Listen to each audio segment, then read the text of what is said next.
We came to feel the need.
You're watching TBPN. Today is Tuesday, June 10th, 2025. We are live from the TBPN Ultra Dome, the Temple of Technology, the Fortress of Finance, the capital of capital.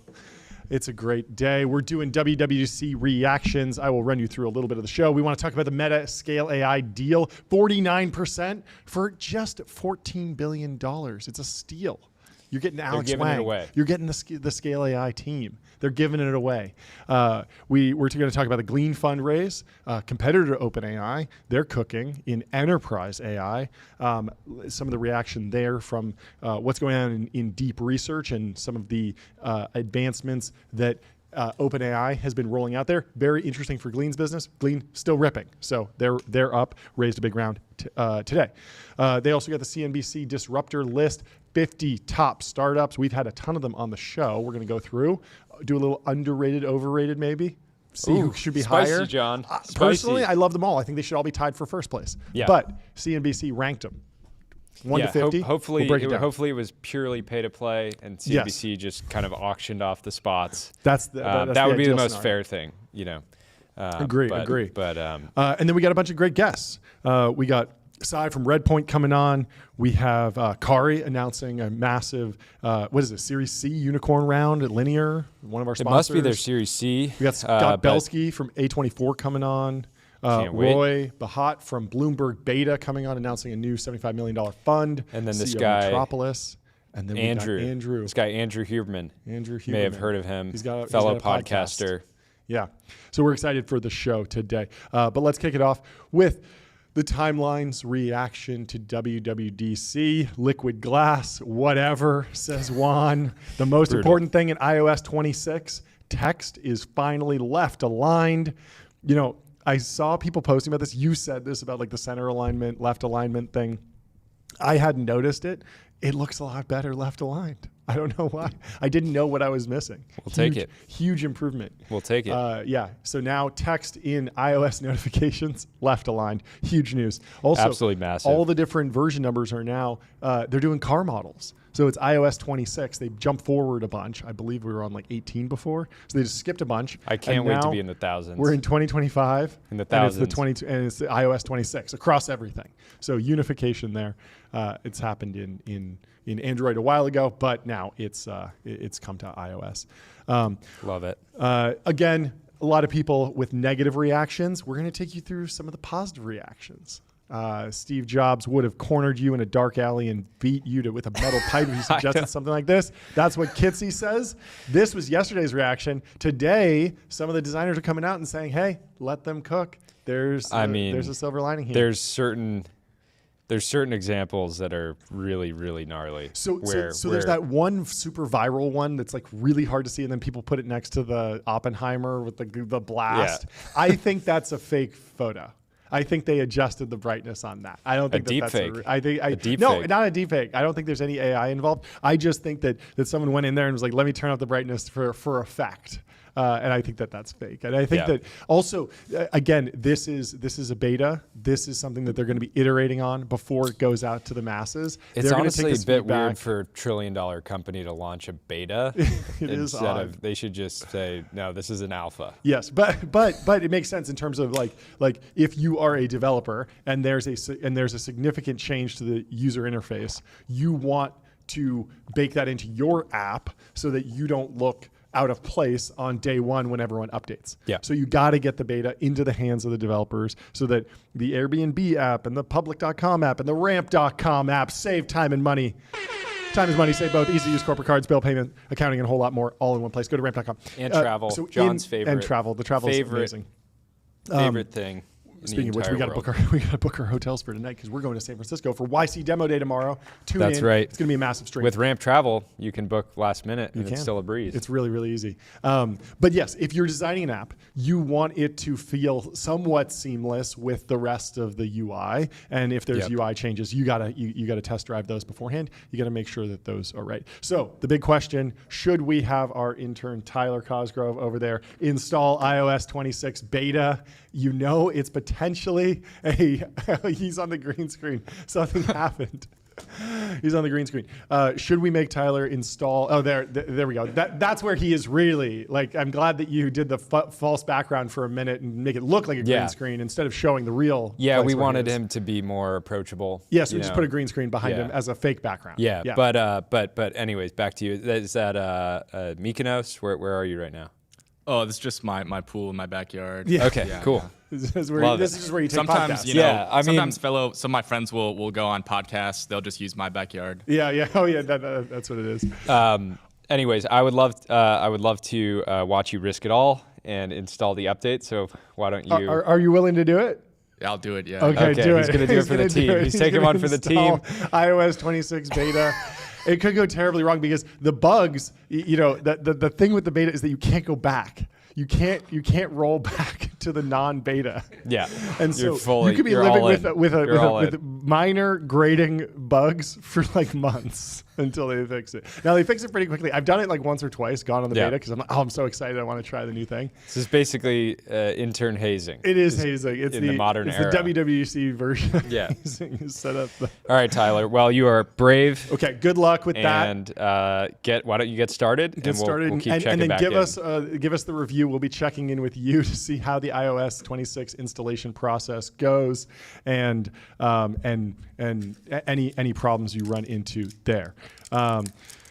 We also have some other. He's like, big, guys, I can't read anything on my phone anymore. We also have some big show updates. Not only do you have intern cam now, we also have the breaking news camera. Let's go to it now. This is Look at crazy this. too You because see I this? can see. You see this? Like, okay, it so looks this like is the breaking news camera. When we have breaking news, we cut to the printer. Cut. And it prints out. You and can it read the pops breaking out. news. Okay, Here we Jordan, go. you want to read that to us? Hold it Here up we on the go. single. We have some breaking news. If we can switch cameras. What is it? So breaking news: Snap to launch smaller, lighter, augmented reality specs smart glasses in 2026. I'm excited for From this. CNBC. Yep. Thank you to CNBC.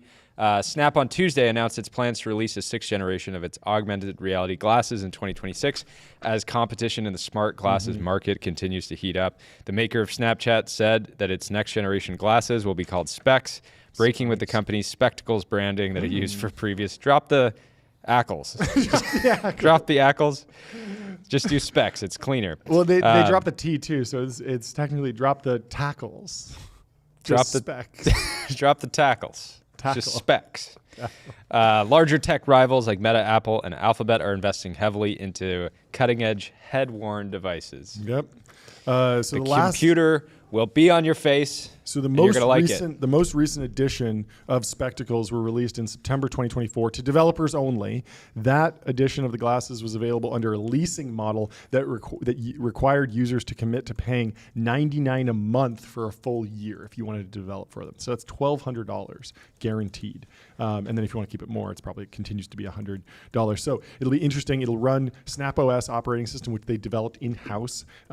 Snap said that developers will be able to incorporate Google's Gemini AI models into programs that they develop for smart glasses. So That's you could interesting. see some sort of, yeah, exactly. So you could Whoa. see someone where it's like, okay, you're going to get the glasses, you're going to build something on Cons top out. of them. Google says, "Hey, Yeah. we wanna- That's where you're going with it. Okay. I don't know. Yeah. I think very unlikely, but still, Well, Snap's market cap, exactly what Meta just paid for a 50% stake in Scale AI, $14 billion. Anything's possible. spicy. So Snap's at $14 billion. The stock hasn't really moved over the past 5 days on this news. It's clearly Snap, staying in the game with the WWC news, getting a story out there that, hey, we're still in the game, we're moving, and we're doing cool stuff. And I'm excited for this. I think we need more innovation here, more people testing different stuff. And it's clear that with a new format, with a new paradigm of like what the product is, there's a whole bunch of interesting directions you can go, whether there's an augmented reality display, whether it's voice only, whether it's glasses, Crazy that prescription glasses, like a whole bunch of different things. Social media goats, both of them are just not. The idea of not being a part of the next platform shift is just So an painful. idea is a world they don't want to live in, right? Yep. They are, both Zuck and Evan Yep. are going to be, competing. Yeah, and so fun. Could be interesting from a developer angle. Obviously, nowhere near the budget of Reality Labs for what Zuck is working on with Meta, but potentially Sometimes some constraints, sort of they can great be good, John. innovation. I agree. They can be good. I'm optimistic. I certainly want to try it. Anyway, let's go back to liquid glass. Ben Thompson gave posted a massive article on Stratechery called Apple's Retreat, Apple Retreats, something like that. You should give it a read. You should subscribe to Stratechery, obviously. Apple's retreat to its core competency. The headline feature of WWDC this year, this is from the latest Stratechery article, was Liquid Glass, a new unified design language that stretches across its operating systems. I will reserve judgment on Liquid's glass aesthetics and usability. Gruber likes it, but I am not one to install developer betas on my devices. But Tyler will. But Tyler will. That's why we have Tyler, because I agree with Ben Thompson. It's extremely risky, but he's willing to do it, taking one for the team over there. I mean, the whole TBPN army. He's really saying, I will sacrifice myself. I will fall on for the sword. I will fall on my sword. Beta. I will Developer fall on my beta. sword. It's okay. If it goes really south, we'll get a new phone. It's always a possibility. But good luck. Hopefully you make it through. Tyler, we'll be checking on you throughout the show. First, let's read Gruber's overview of his reaction to liquid glass, because we saw Timeline hated it. They said Steve Jobs would hate it. Let's go to John Gruber daring fireball. I think part of it is it was popular to hate on it. Totally. And because everyone loves when anytime someone's there's on a downswing, they love just piling on downwards. Yeah. And when everyone's on an upswing, they love just piling on Yeah. upwards. It's not. No, and I think it's also normal fresh if a widely used consumer product does any type of meaningful upgrade. I mean, this the was default is that there were typically protests is about that it's bad. Meta or Facebook back in the day launching the feed. Yeah. They're like, I want to go back to just randomly looking at your profile. I don't want to see random. Everything, Yeah. every change is always met with some sort of pushback, and Yeah. then years later, people wind up loving it. I feel like this is something that could grow on me. I'm reserving until we've fully beta tested it on our intern. If he gives it the thumbs up, I'm going to install it. So Wow. let's go to John Gruber. Wow. I mean, it's kind of Daring. kind of It's fun. brave. It's daring and brave and bold to Yes. do something like that. And just because Tyler's doing Yeah. it, doesn't mean you shouldn't. This type of bravery that Tyler's exhibiting today, I think it might be one day like an exhibit in the Computer History Museum. Totally. The bravery he's exhibiting today will be in the history. They might books. even name the next operating system They should. Cosgrove. Cosgrove. Mac OS 27. Mac OS Cosgrove. After Tahoe. It's got an amazing, it has a nice ring to it. It's got a nice ring to it. And it just loads with this image. Yes. Like that's the default wallpaper. for the daring and Mac brave OS. technologist who installed the beta on day who 2. did, what everybody said, you're It was crazy. impossible. Everyone You're said you're crazy. crazy. It's impossible. You're crazy. You should never do that. should never But he did it. He did took it. the leap. He took the and leap he and he lives did to it tell anyway. the tale. So Anyway. first, this is going back to Ben Thompson's piece. First, handcrafted UI overhauls are the polar opposite of a probabilistic world of generative AI. One is about deep consideration and iteration resulting in a finished product. The other is about in-the-moment token prediction resulting in an output. that is ephemeral and disposable. Both are important and creative, but the downsides of that creativity, unfamiliarity and edge cases versus hallucination and false confidence, are themselves diametrically opposed. Apple's historical strengths have always been rooting and designing for finality. In my first year of Stratechery, I did a SWOT analysis. Let's give it up for SWOT analysis. I love SWOT analyses. Of the big tech companies and said about Apple.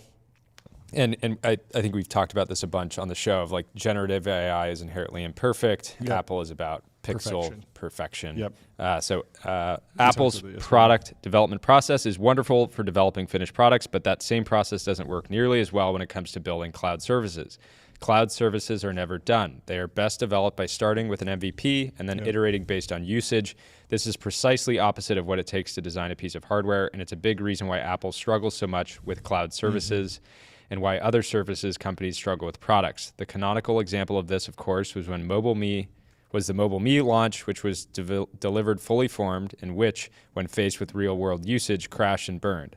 Apple's latest offerings are better, but still suffer from too much internal development time per release. This is a hard problem to fix because it touches the core of what makes Apple Apple. I think it matters. I think it matters whether or not liquid glass is good because it will be a testament about the state of Apple's strengths. The point of this article, however, is that WWDC was a retreat to those strengths, which is good. This is a bull case. They're not getting over their skis, and they will eventually, I mean, if they're to win, probably defer to the other companies and play to their strengths and let the other companies win in the places where they are best. Tim just calling up Sam and saying, Sam, I'm going to need $50 billion a year for Siri.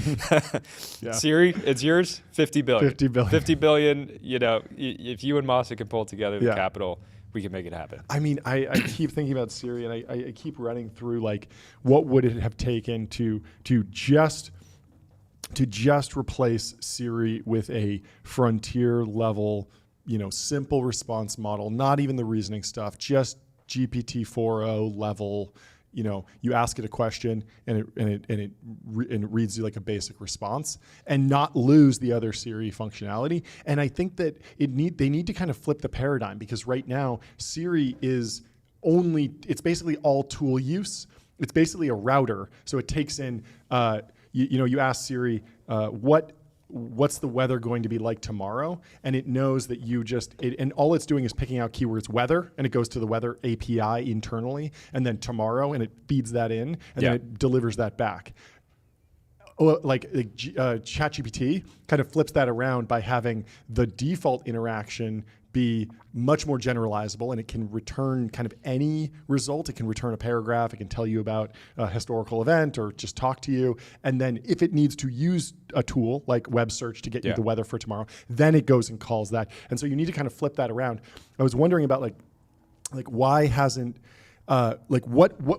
if you rolled back the clock and you were like, okay, Apple just wants to be in the game, what would it take to launch a V2 of Siri? And I was like, well, okay, if they try to partner with someone under the hood without, they don't even have the option of just saying, we are going to partner with Anthropic under the hood, and it's going to be basically white labeled, and no one will ever find out, because there are just too many leakers. It will find out immediately. Yep. And so Mark Gurman will have the story immediately, and everyone will know. So they won't be able to say this is magically ours when really it's someone else's, even if they're paying them to be, and there's tons of NDAs. Like they do with cloud services, right? I don't actually know who's under I think they do a lot of that, and then I think a lot of it comes down to the privacy angle. Is that they want to make certain claims about privacy and ESG and net zero and stuff. And so if they were to just white label another company that didn't have the same reputation in privacy or environmentalism, people would just say, wait, but Anthropic isn't known for their privacy rules as much as possible. So maybe they're training on my Siri results now, and that's a whole thing. And they have to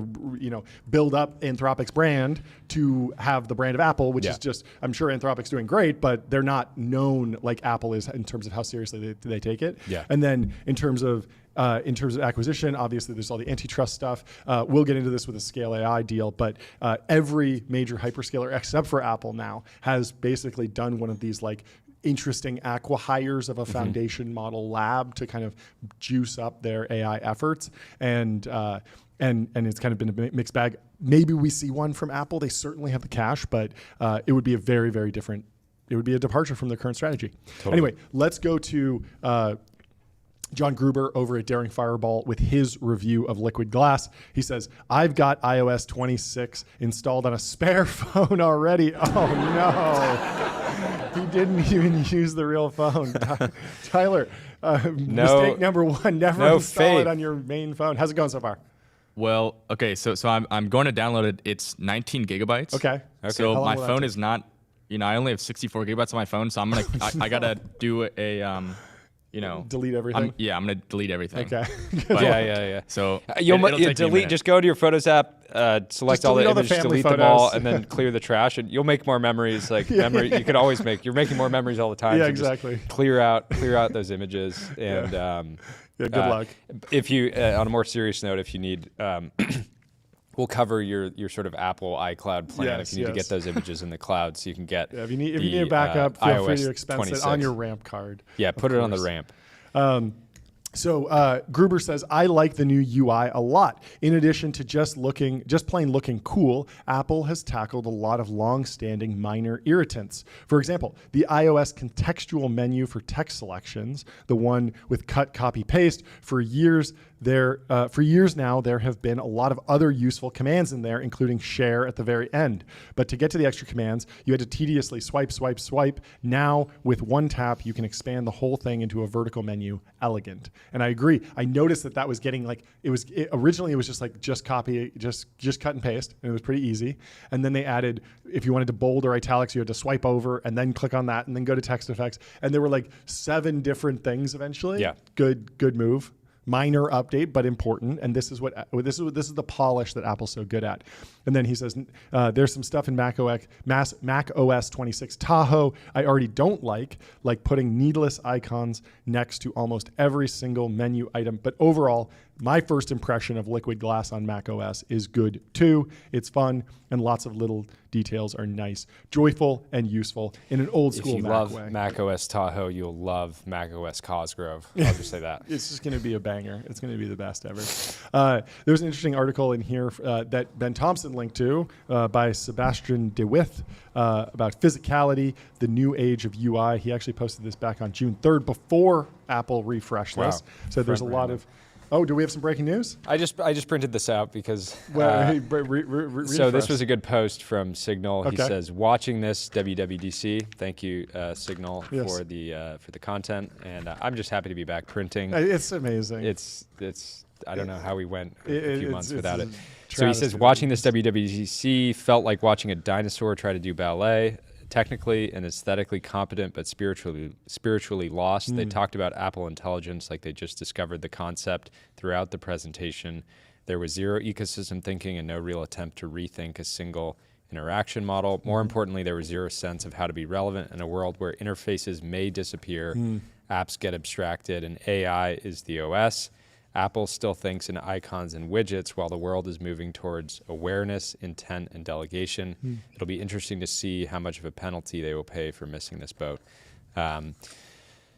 Another negative post. Now, Signal did have a couple other posts that were more positive, talking about good stuff. And I think this is generally why I'm excited about Johnny and Sam's hardware project. Is it's an opportunity to rethink the device from the ground up with AI at the heart versus Apple, which I think, going back to Ben Thompson's position, is smart to play their own game right now and understand that they do have the option of auctioning the sort of Siri out to the highest bidder at some point.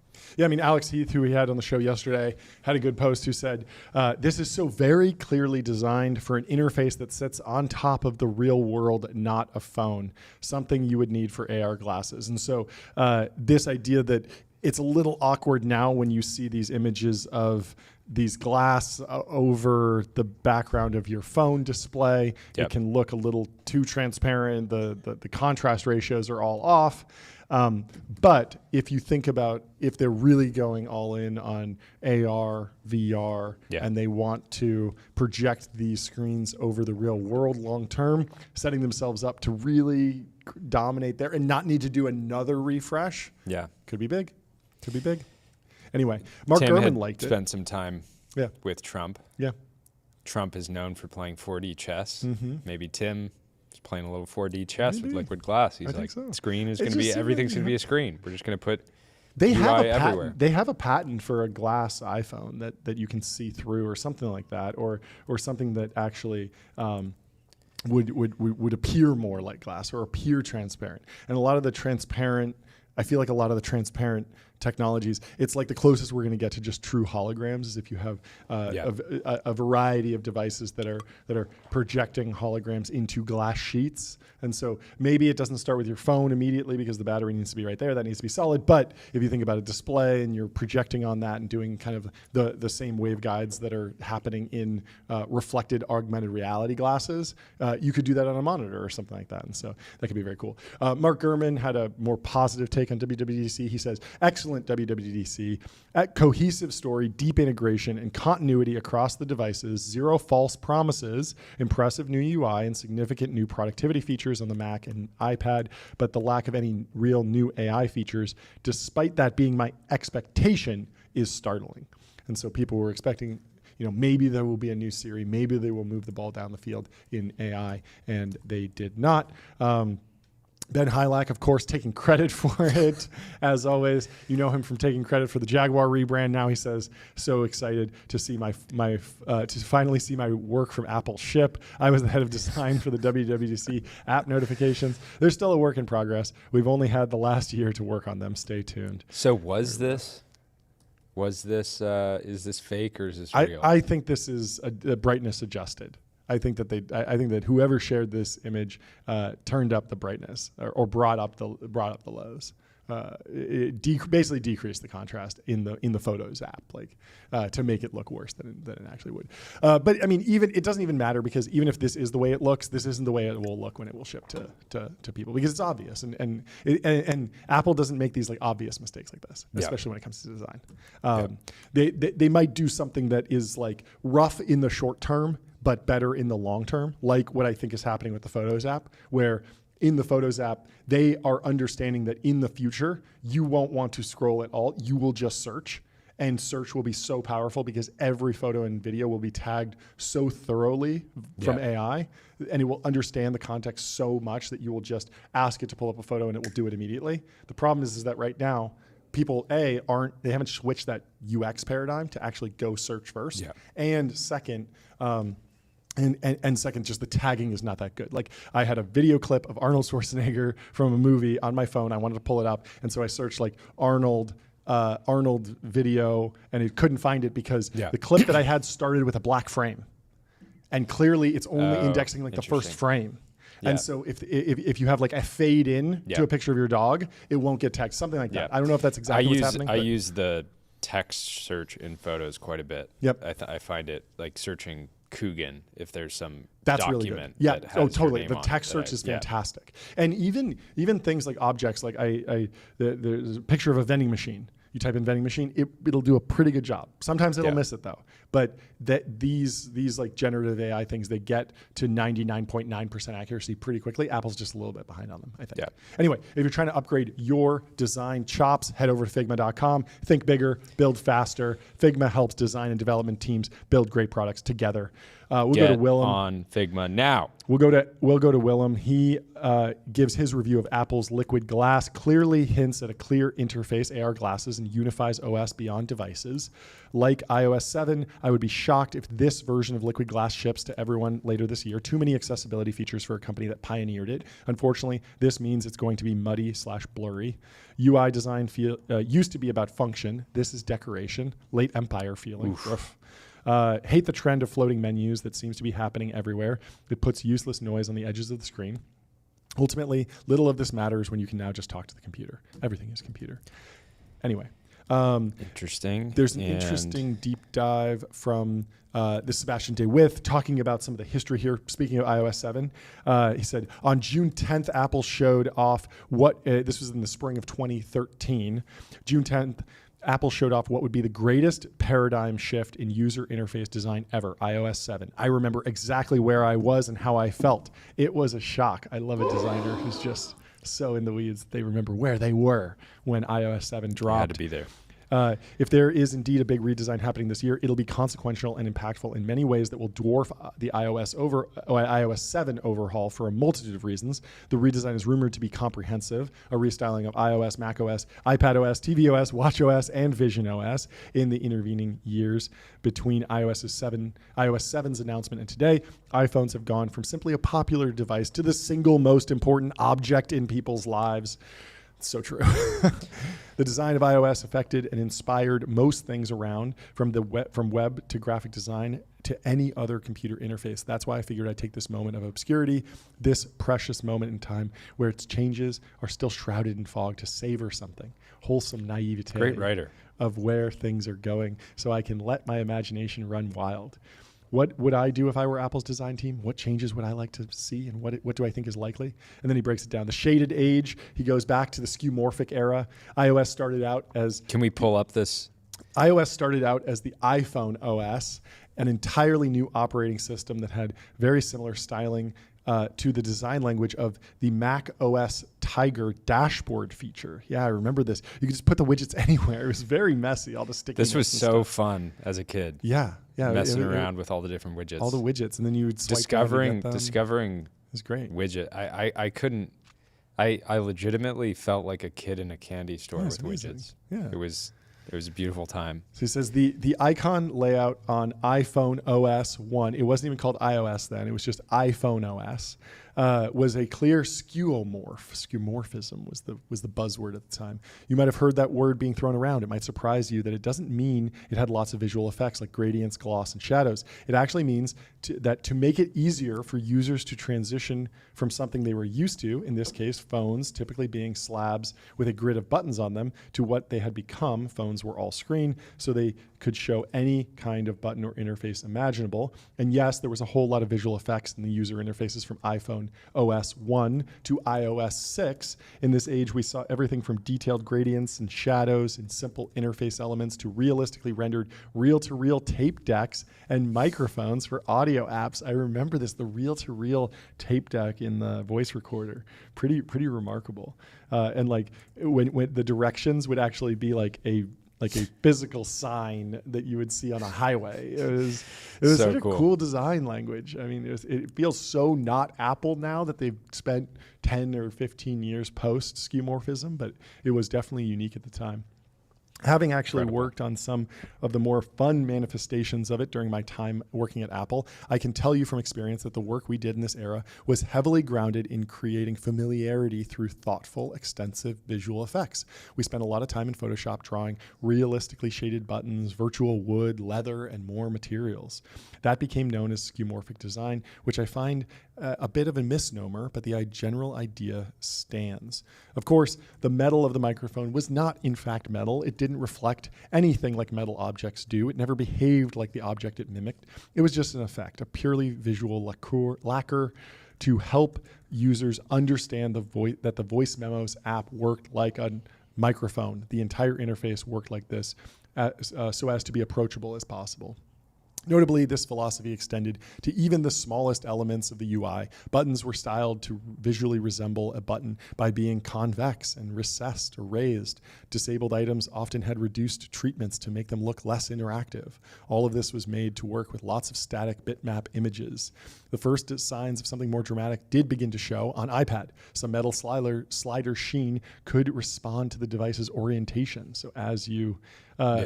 Deleting a note or email did not simply make it vanish off the screen, but pulled it into a recycling bin that went as far as to open its lid and close as the document got sucked in. I remember there was one that would like shred things when you deleted it. They had a bunch of these fun ones. And You can the imagine Books the app would Apple actually swipe designers like a- in that oh, era that's so being much like, fun. today I'm moving on from Apple. You know, I was the designer that made the lid open Yep. and the thing swoosh into the can. It must have been so delightful to just be a designer and just like focus on just that one interaction for like weeks, you know? Yeah, that became a critique of Silicon Valley, was just like you're working on something, like the idea that like something like this doesn't matter in the grand scheme of things, but beautiful things matter. They do. And even a feature like this, especially in the Notes app of an iPhone, was something that was being used millions and millions of times a day, and is worthwhile to make it Beautiful.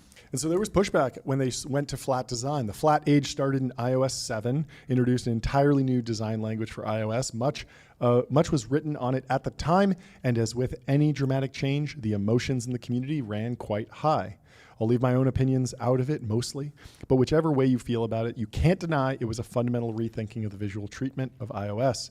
iOS 7 largely did away with the visual effects for suggesting interactivity. It went back to quite possibly the most primitive method of suggesting interactivity on a computer. Some buttons were nothing more than blue text on white background, like the inbox button. The home screen, once a clear reference to the buttons on phones of yesteryear, was now much more flat looking.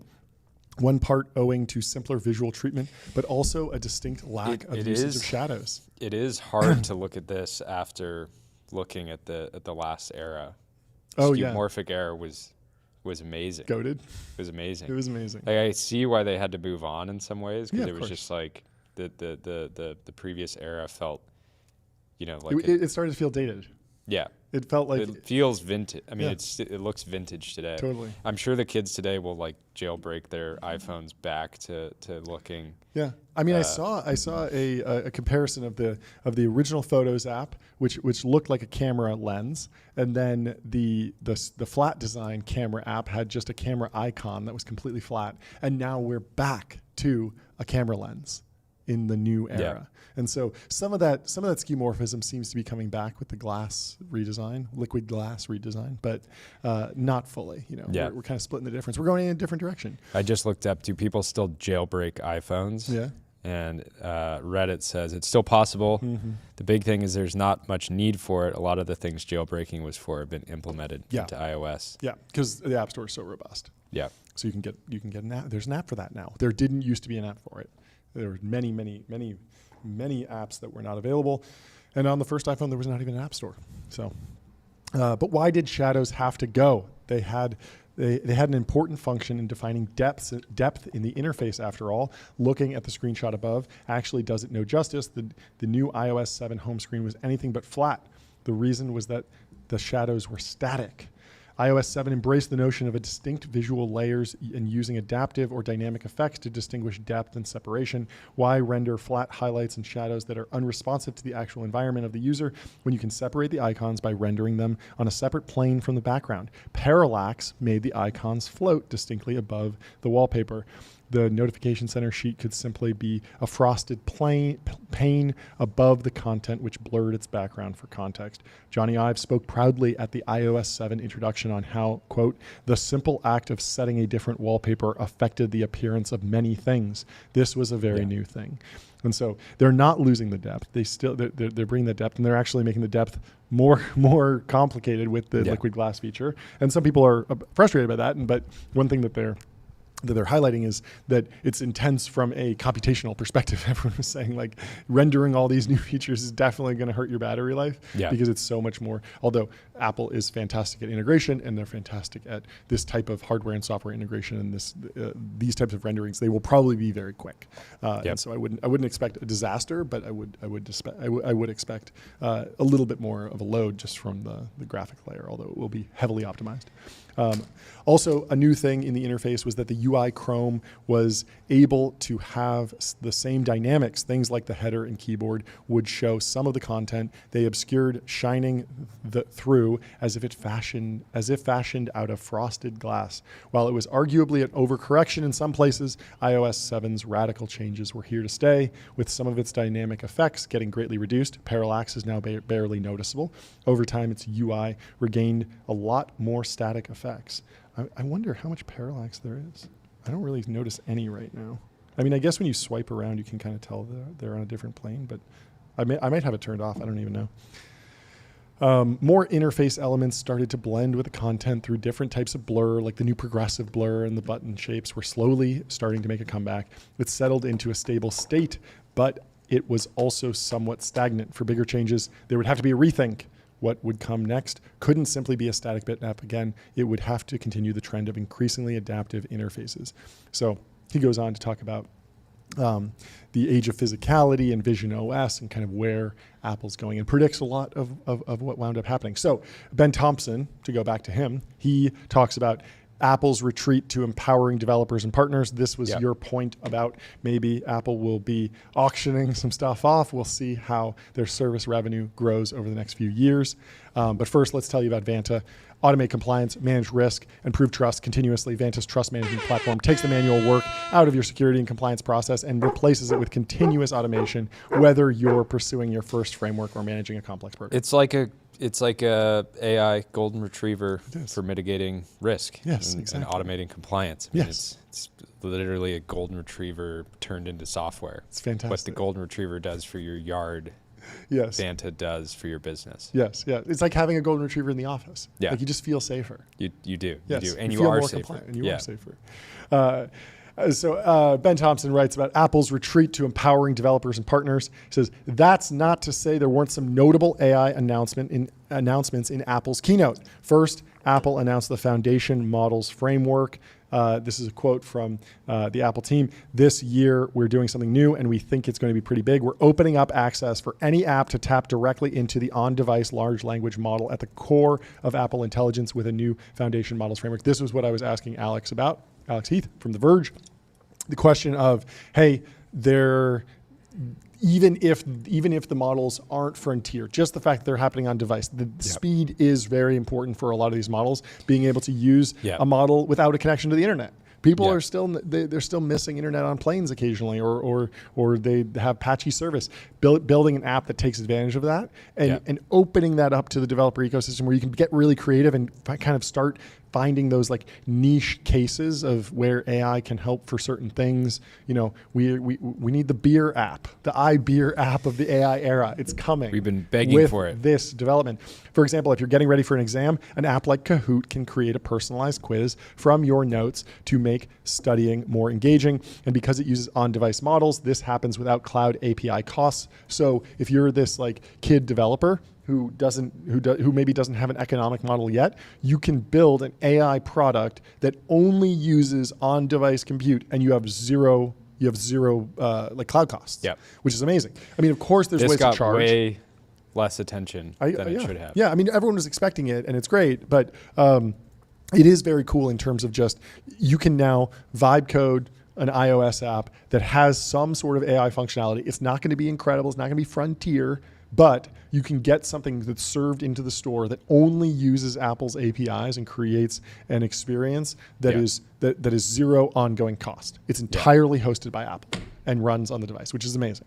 I think that's very, very exciting to see where people go with this. They give another example of if you're camping off grid, poring over the hikes you downloaded to All Trails, just describe what mood you're in, and All Trails can use the on-device models to suggest the best option. So doing things like recommendation algorithms on device, much faster, much easier. We couldn't be more excited about how developers can build on Apple Intelligence. And so it's important not to oversell the capabilities of Apple's on-device AI models. Of course, developers who want to create something that is competitive with the output of something like ChatGPT will need to use cloud-based AI APIs. Of course, you got to burn up the H200s to get the really good stuff. But it's like midwit intelligence on too cheap to meter. Not quite super intelligence too cheap to meter, but it's a midwit. We got that's helpful. 2-digit IQ. 2-digit IQ. Too cheap to meter. Too cheap to meter. It's really, it's free. It's bullish. It's on the device. That reality, however, applies to Apple as well. Part of the folly of the initial Apple Intelligence approach is that Apple was promising to deliver beyond state-of-the-art capabilities on the cheap using its users' processors and power. What is compelling about the Foundation Models Framework is how it empowers small developers to experiment with on-device AI for free. This is what I was talking about. An app that wouldn't have AI at all for cost reasons now can. And if that output isn't competitive with cloud AI, then that's the developer's problem, not Apple's. At the same time, by enabling developers to experiment, Apple is the big beneficiary of those that discover how to do something that is only possible once you have an Apple device. Second, Apple deepened its reliance on OpenAI, incorporating ChatGPT's image generation capabilities into Image Playground and adding ChatGPT analysis to visual intelligence. That's cool. There is still no sign of the long-rumored Gemini integration or the ability to switch out ChatGPT for the AI provider of your choice, but the general trend toward relying on partners who are actually good at building AI is a smart move. Third, Ben Thompson writes, Apple is incorporating ChatGPT much more deeply into Xcode, its integrated development environment. This is their VS Code competitor that you need to use to write Objective-C apps for if you're building iPhone software. For building apps for Apple platforms, developers can also plug in other models using API keys. Xcode still has a long way to go to catch up to AI-first IDEs like Cursor, but again, partnering with a foundation model maker seems like a much smarter strategy than Apple trying to do everything itself. These are, to be sure, obvious moves, but that doesn't make them any less important, both in terms of Apple's future and also with regard to the theme of this article. Apple's initial success with the Apple II was because of third-party developers, and developers were critical to making the iPhone a sustainable success. Trusting developers and relying on partners may be a retreat from Apple's increasing insistence on doing everything itself, but is very much a welcome one. And so, people are also, he quotes Marquez Brownlee here, the Windows Vista update with Aero Glass was a huge part of my childhood, so I'm getting serious flashbacks. It does have a little bit of like the Windows Glass vibes. The biggest part of WWDC was about Liquid Glass, which has drawn some unflattering comparisons to past Microsoft operating systems releases. Again, I'll withhold judgment until it ships, but there is another Microsoft OS comparison I've been thinking about recently. To me, last year's Siri disaster was a lot like Windows 8. Windows 8 was an attempt to leverage Microsoft's large PC install base into a competitive position in touch-based devices, and it did not go well. Consumers, particularly enterprises, hated the new UI, and developers weren't interested in a platform without users. Microsoft was forced to retreat and eventually came out with Windows 10, which was much more in line with the traditional Windows releases. Apple has clearly missed the boat on cutting-edge AI, but what I'm open to is the argument that this was a ship the company was never meant to board, at least when it comes to products like ChatGPT. Meanwhile, I've long been convinced that Apple has gone too far in its attempt to control everything, even tangentially related to its devices. To that end, I understand why many people were underwhelmed by this WWDC, particularly in comparison to the AI extravaganza that was Google I/O. I think it was one of the more encouraging Apple keynotes in a long time, and that's what Mark Gurman said as well. Apple is a company that went too far in many areas and needed to retreat. Focusing on things only Apple can do is a good thing. Empowering developers and depending on partners is a good thing. Giving even the appearance of thoughtful thinking with regards to Apple App Store is a good thing. Of course, we want and are excited by tech companies promising the future. What is a prerequisite is delivering in the present, and it's a sign of progress that Apple retreated to nothing more than that. Let's hear for Ben Thompson. Another great article. Nailed it. Very good. Hall of Famer. Anyway. Future Hall of Famer. If you're looking for the Apple of sales tax, get on Numeral HQ, sales tax and autopilot. Spend less than 5 minutes per month on sales tax compliance. It's AGI sales tax, baby.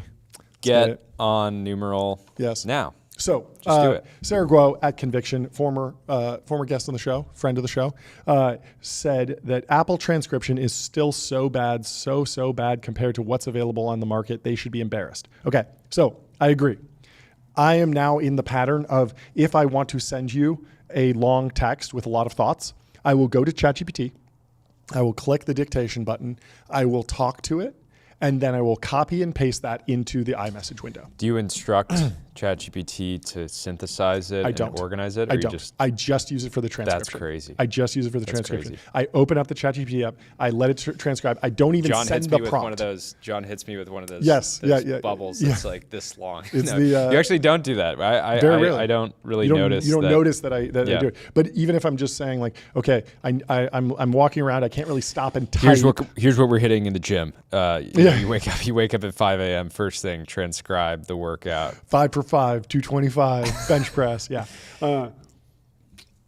So basically, I agree it's bad. The question is, why is it bad?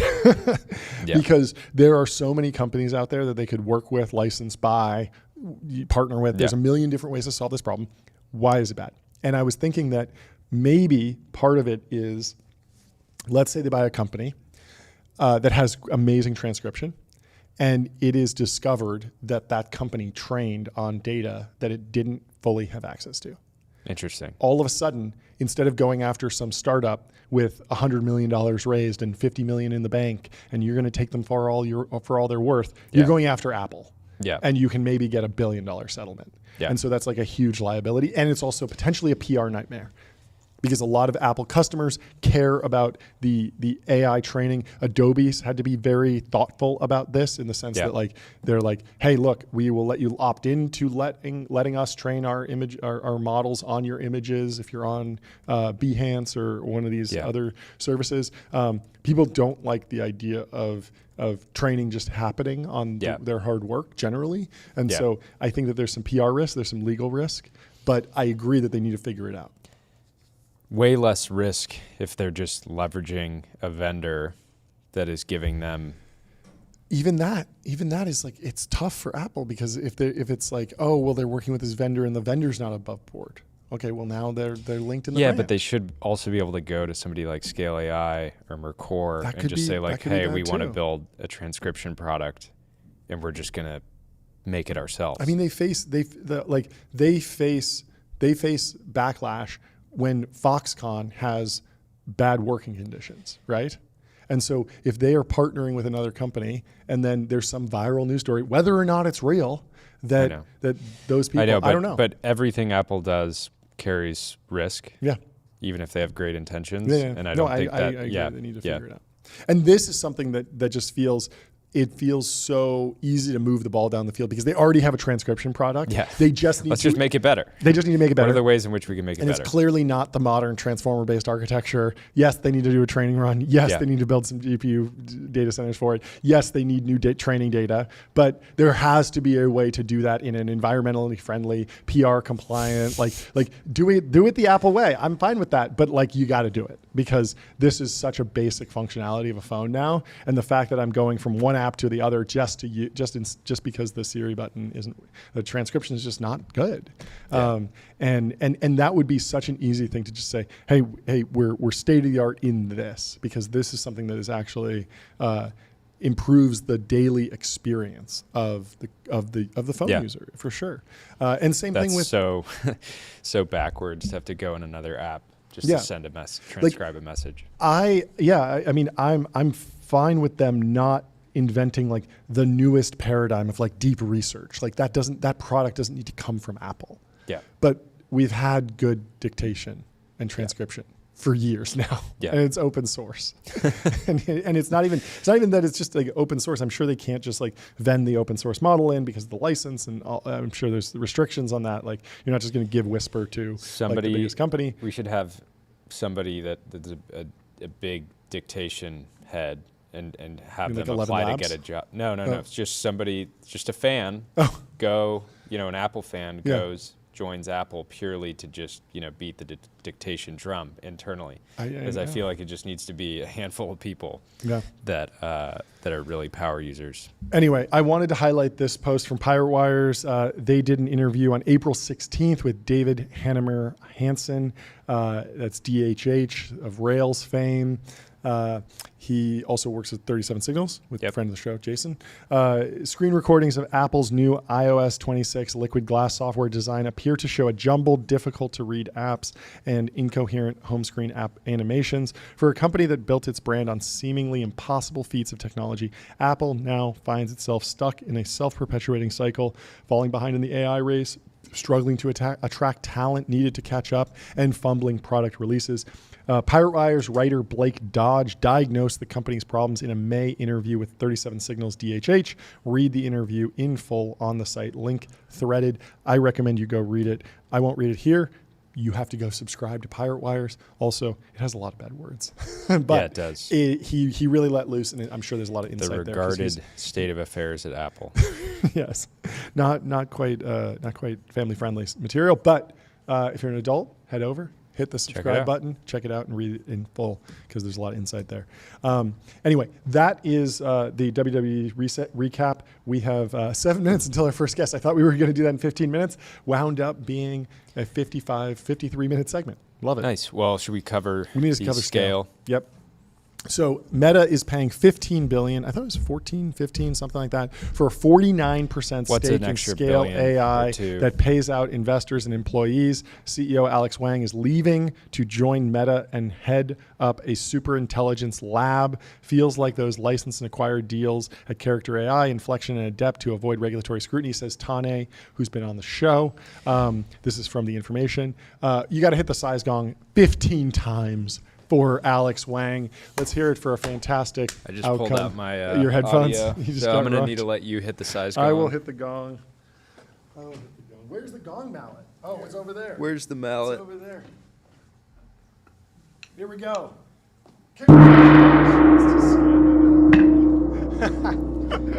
Technical difficulties. Lots of difficulties, but we got it done. That Congratulations was not to 15 Scale AI. hits, John, but That wasn't 15 hits, but it was one big one, and it's very exciting. I'm a big fan of Alex Wang. I've met him. I interviewed him on stage at an event about a year ago, and he has a ton of really deep insight into artificial intelligence, and I'm sure he's going to be an absolute beast in the An boardroom. absolute dog. Hopefully, he can get a board seat. A I'd love boardroom to see that. general. He's a boardroom general.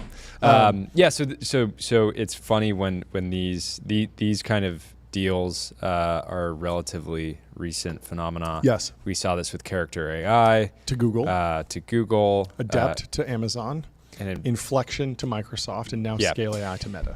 And the interesting thing here, I was talking with an early Scale AI investor this morning, and they just still didn't, I think the deal is still in the works. Yep. They didn't have full insight into how exactly it was structured.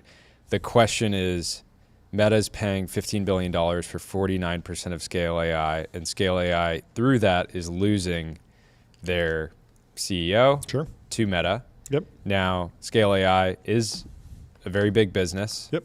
They have a ton of customers that I imagine are going to want to continue to work with Scale AI. The question becomes what happens to the actual EV of Scale AI in a scenario where Yeah. half of it is owned by a hyperscaler who has very different incentive structure than a traditional acquirer.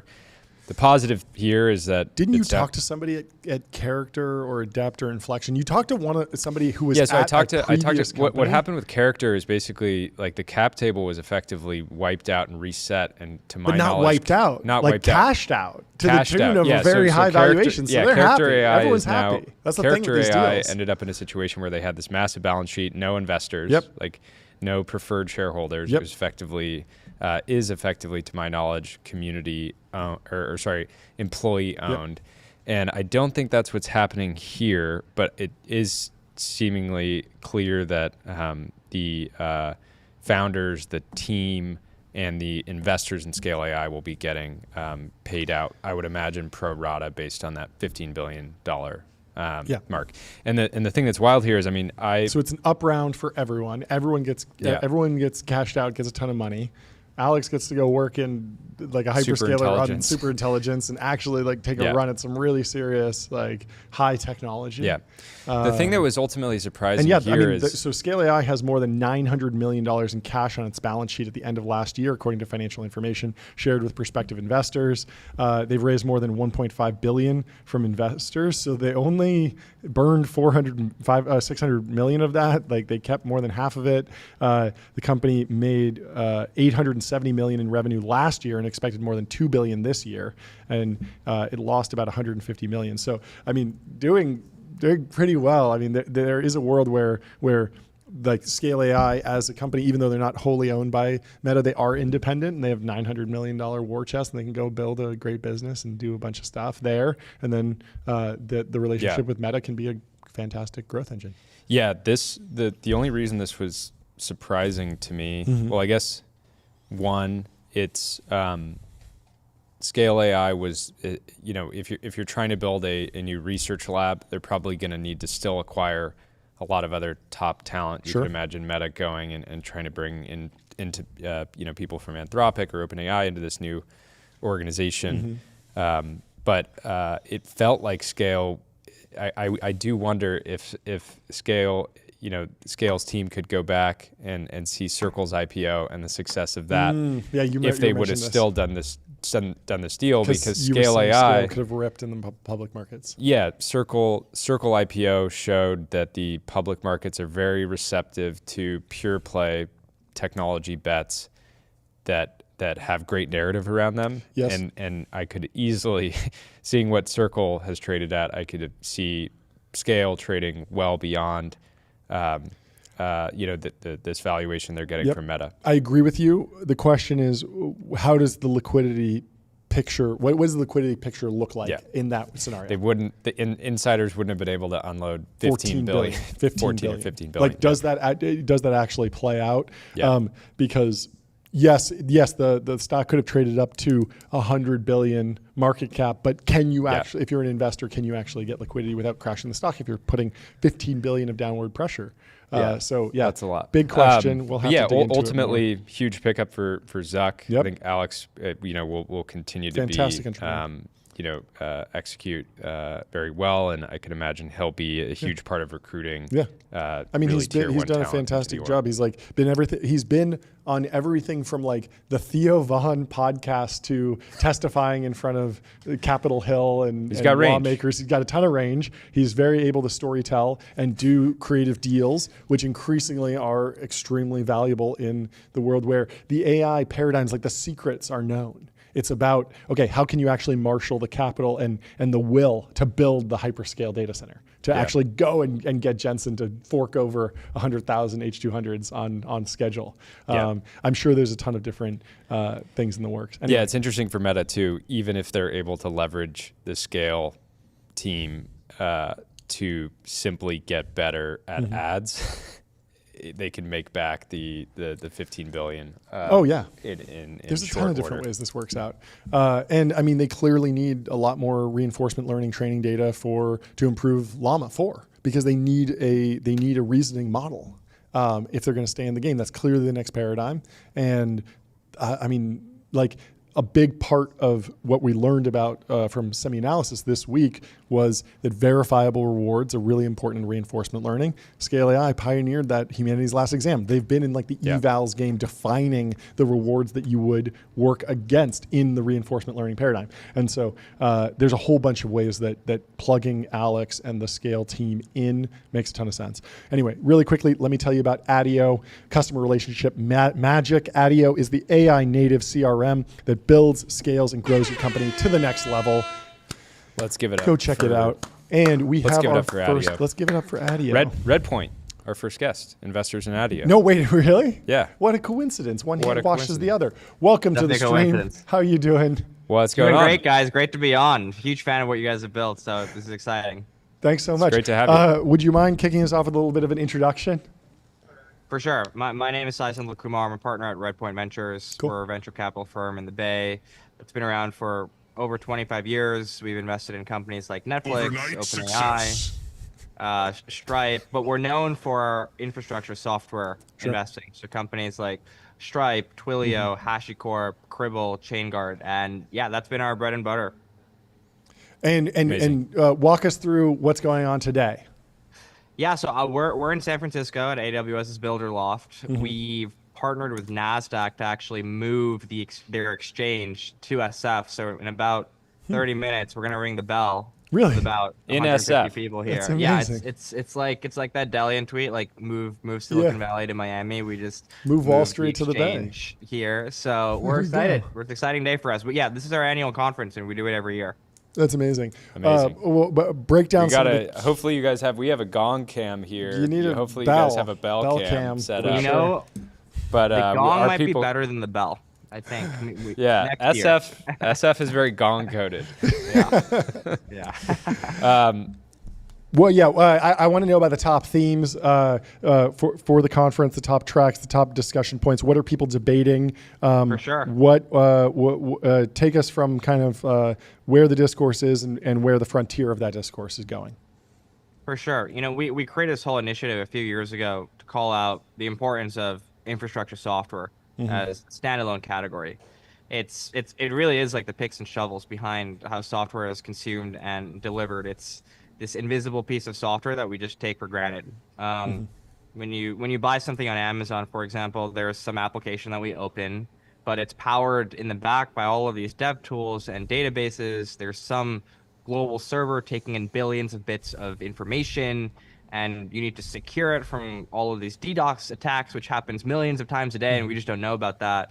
So I guess across the whole application delivery lifecycle, there are just a ton of different infra tooling, and it powers virtually everything we do. So yeah, we take we do this conference every year to just shine a light on all of the amazing innovation that's happening at the infrastructure layer. So we divide the world up into four different subcategories. Everything happening at the AI and modeling layer, all of the data infrastructure tooling that needs to be built out around that, the cybersecurity vendors that need to protect that data, and all of the developer tools that actually creates the software. So we've been doing it for this is our third year doing it, and we also highlight basically the top 100 fastest growing private infrastructure companies. We all get them in a room.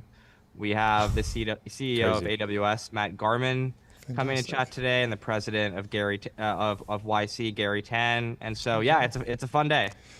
Incredible. I have this thesis I want to bounce off of you and get your feedback on. It feels like dev tools infrastructure, it's less monopolistic, and maybe that makes it easier for maybe not VCs to make money, but entrepreneurs to make money. You just don't get steamrolled as much.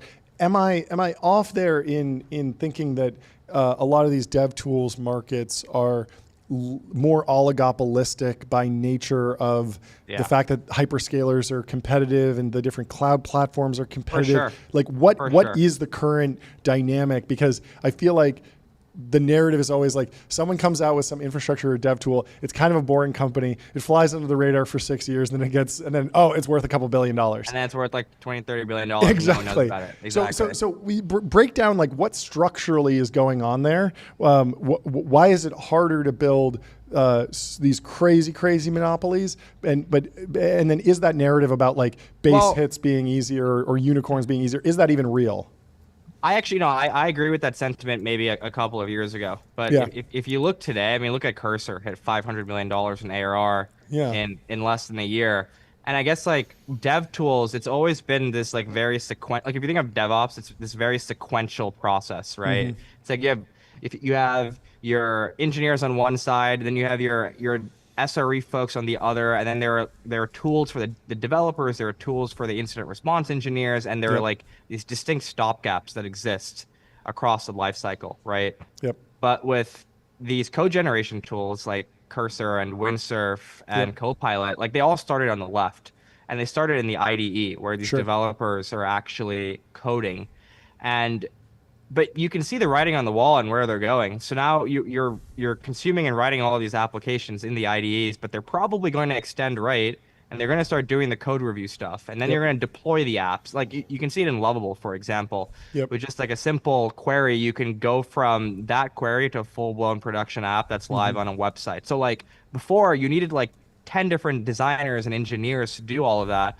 but now with just one tool, you can do that. So I think yes, it's not been as monopolistic in the past, but I think that world is changing, and like the clear horses right now, in my opinion, are Cursor and Anthropic in the coding world. Interesting. And so yeah, I mean it's just crazy. Like 2 years ago, like people were saying LLMs, all they could do is just spit out code. Like you Yeah. couldn't actually write real software and impact software development. 2 years later, I think there was this interesting stat, like computer engineering grads face double the unemployment rate of art history majors. And Whoa. it's just Yeah, I it's saw that. crazy. Seemed That crazy. is crazy. How do you compare and contrast the adoption of AI versus traditional cloud? I know that you guys have done Yeah. some research around cloud adoption more than a decade at this point versus even just the growth rate on the token side. Yeah, I mean, it's just incredible how much faster the consumption is on the AI side. I think a really good analogy or data point is if you look at the cost of EC2, like servers during the cloud, it got efficient like very, very quickly, and it allowed people to consume cloud software all across the board. But when you look at the cost of inference, which I think is the equivalent to EC2 in cloud, but inference for AI, it's literally dropping like 100 times faster than the cost of EC2. But at the same time, applications are being built and consumed 10 times higher than it was during cloud. So it's like 1,000x more consumption at the end of the day. So Yeah. it's just insane, like what's happening in the age of AI, and the markets itself, like there's this massive services component that is going to be converted to product-based software revenue because you can encapsulate all of that, all of these workflows with software. Like LLMs are software at the end of the day, and you're taking these huge markets and you're making them available through software. How are you thinking about competitive dynamics between sort of scaled infrastructure providers like Databricks and Cloudflare and companies in that category versus some of the upstart companies that are scaling rapidly, but still having to compete with these founder-led companies that are basically they're not going to miss this sort of like platform shift. Yeah, it's really interesting. I think the existing infrastructure vendors, they can actually embed the AI products in their suite. Like take vector databases, for example, which I think is an incredible market still, right? And there's like all of these use cases. But is there a vector database equivalent of Databricks yet? Like, no. Actually, what happened was that MongoDB extended vector search part of their suite. So I think like, but like that's not to say like for example, like 2 years ago, people would not have thought an IDE like Cursor would be better than GitHub Copilot. So I think there are pockets of the infrastructure market where sometimes the incumbents are going to win and they can just leverage their existing technology to extend their applications. But then there are like AI native wedges, like the IDE, for example, where there's tremendous opportunity for a couple of 22-year-olds to come and create a $10 billion business in 2 years. Yeah, let's stay on Cursor, Windsurf, the new dev tools like IDE coding, AI coding market. I've kind of been, there's a little bit of a horse race going on. You're either a Cursor guy or a Windsurf guy, or you're an investor in one. But as I talk to more and more of the founders, I just increasingly become convinced that this is such a growing market and it remains potentially oligopolistic, that they might kind of all wind up winning in some way, or at least returning investor capital and making the founders fantastically wealthy and successful. How much of that narrative do you think is real?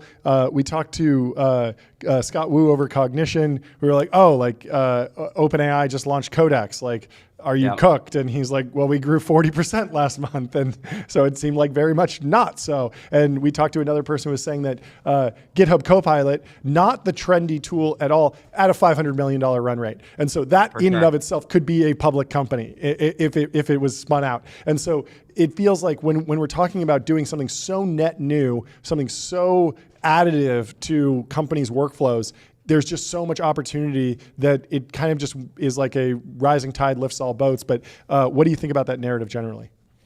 Yeah, I mean, if you just look at the application with the strongest product market fit within the AI world, it's coding. And like the market itself, there are tens of millions of developers. If you just assume moderate assumptions in what you pay them, it's like a $1.6 trillion market in spend. It's absolutely massive. It's like the mother of all markets. And I think it's really interesting. There are companies going after certain pockets. So you have the code generators that living in your IDE, and that's where the developers are today, right? It's where the actual development happens. So Cursor, it was just magic in a bottle. It's tap, tap, tap, and all of a sudden you have a full-blown production app, and you saved yourself countless hours in development.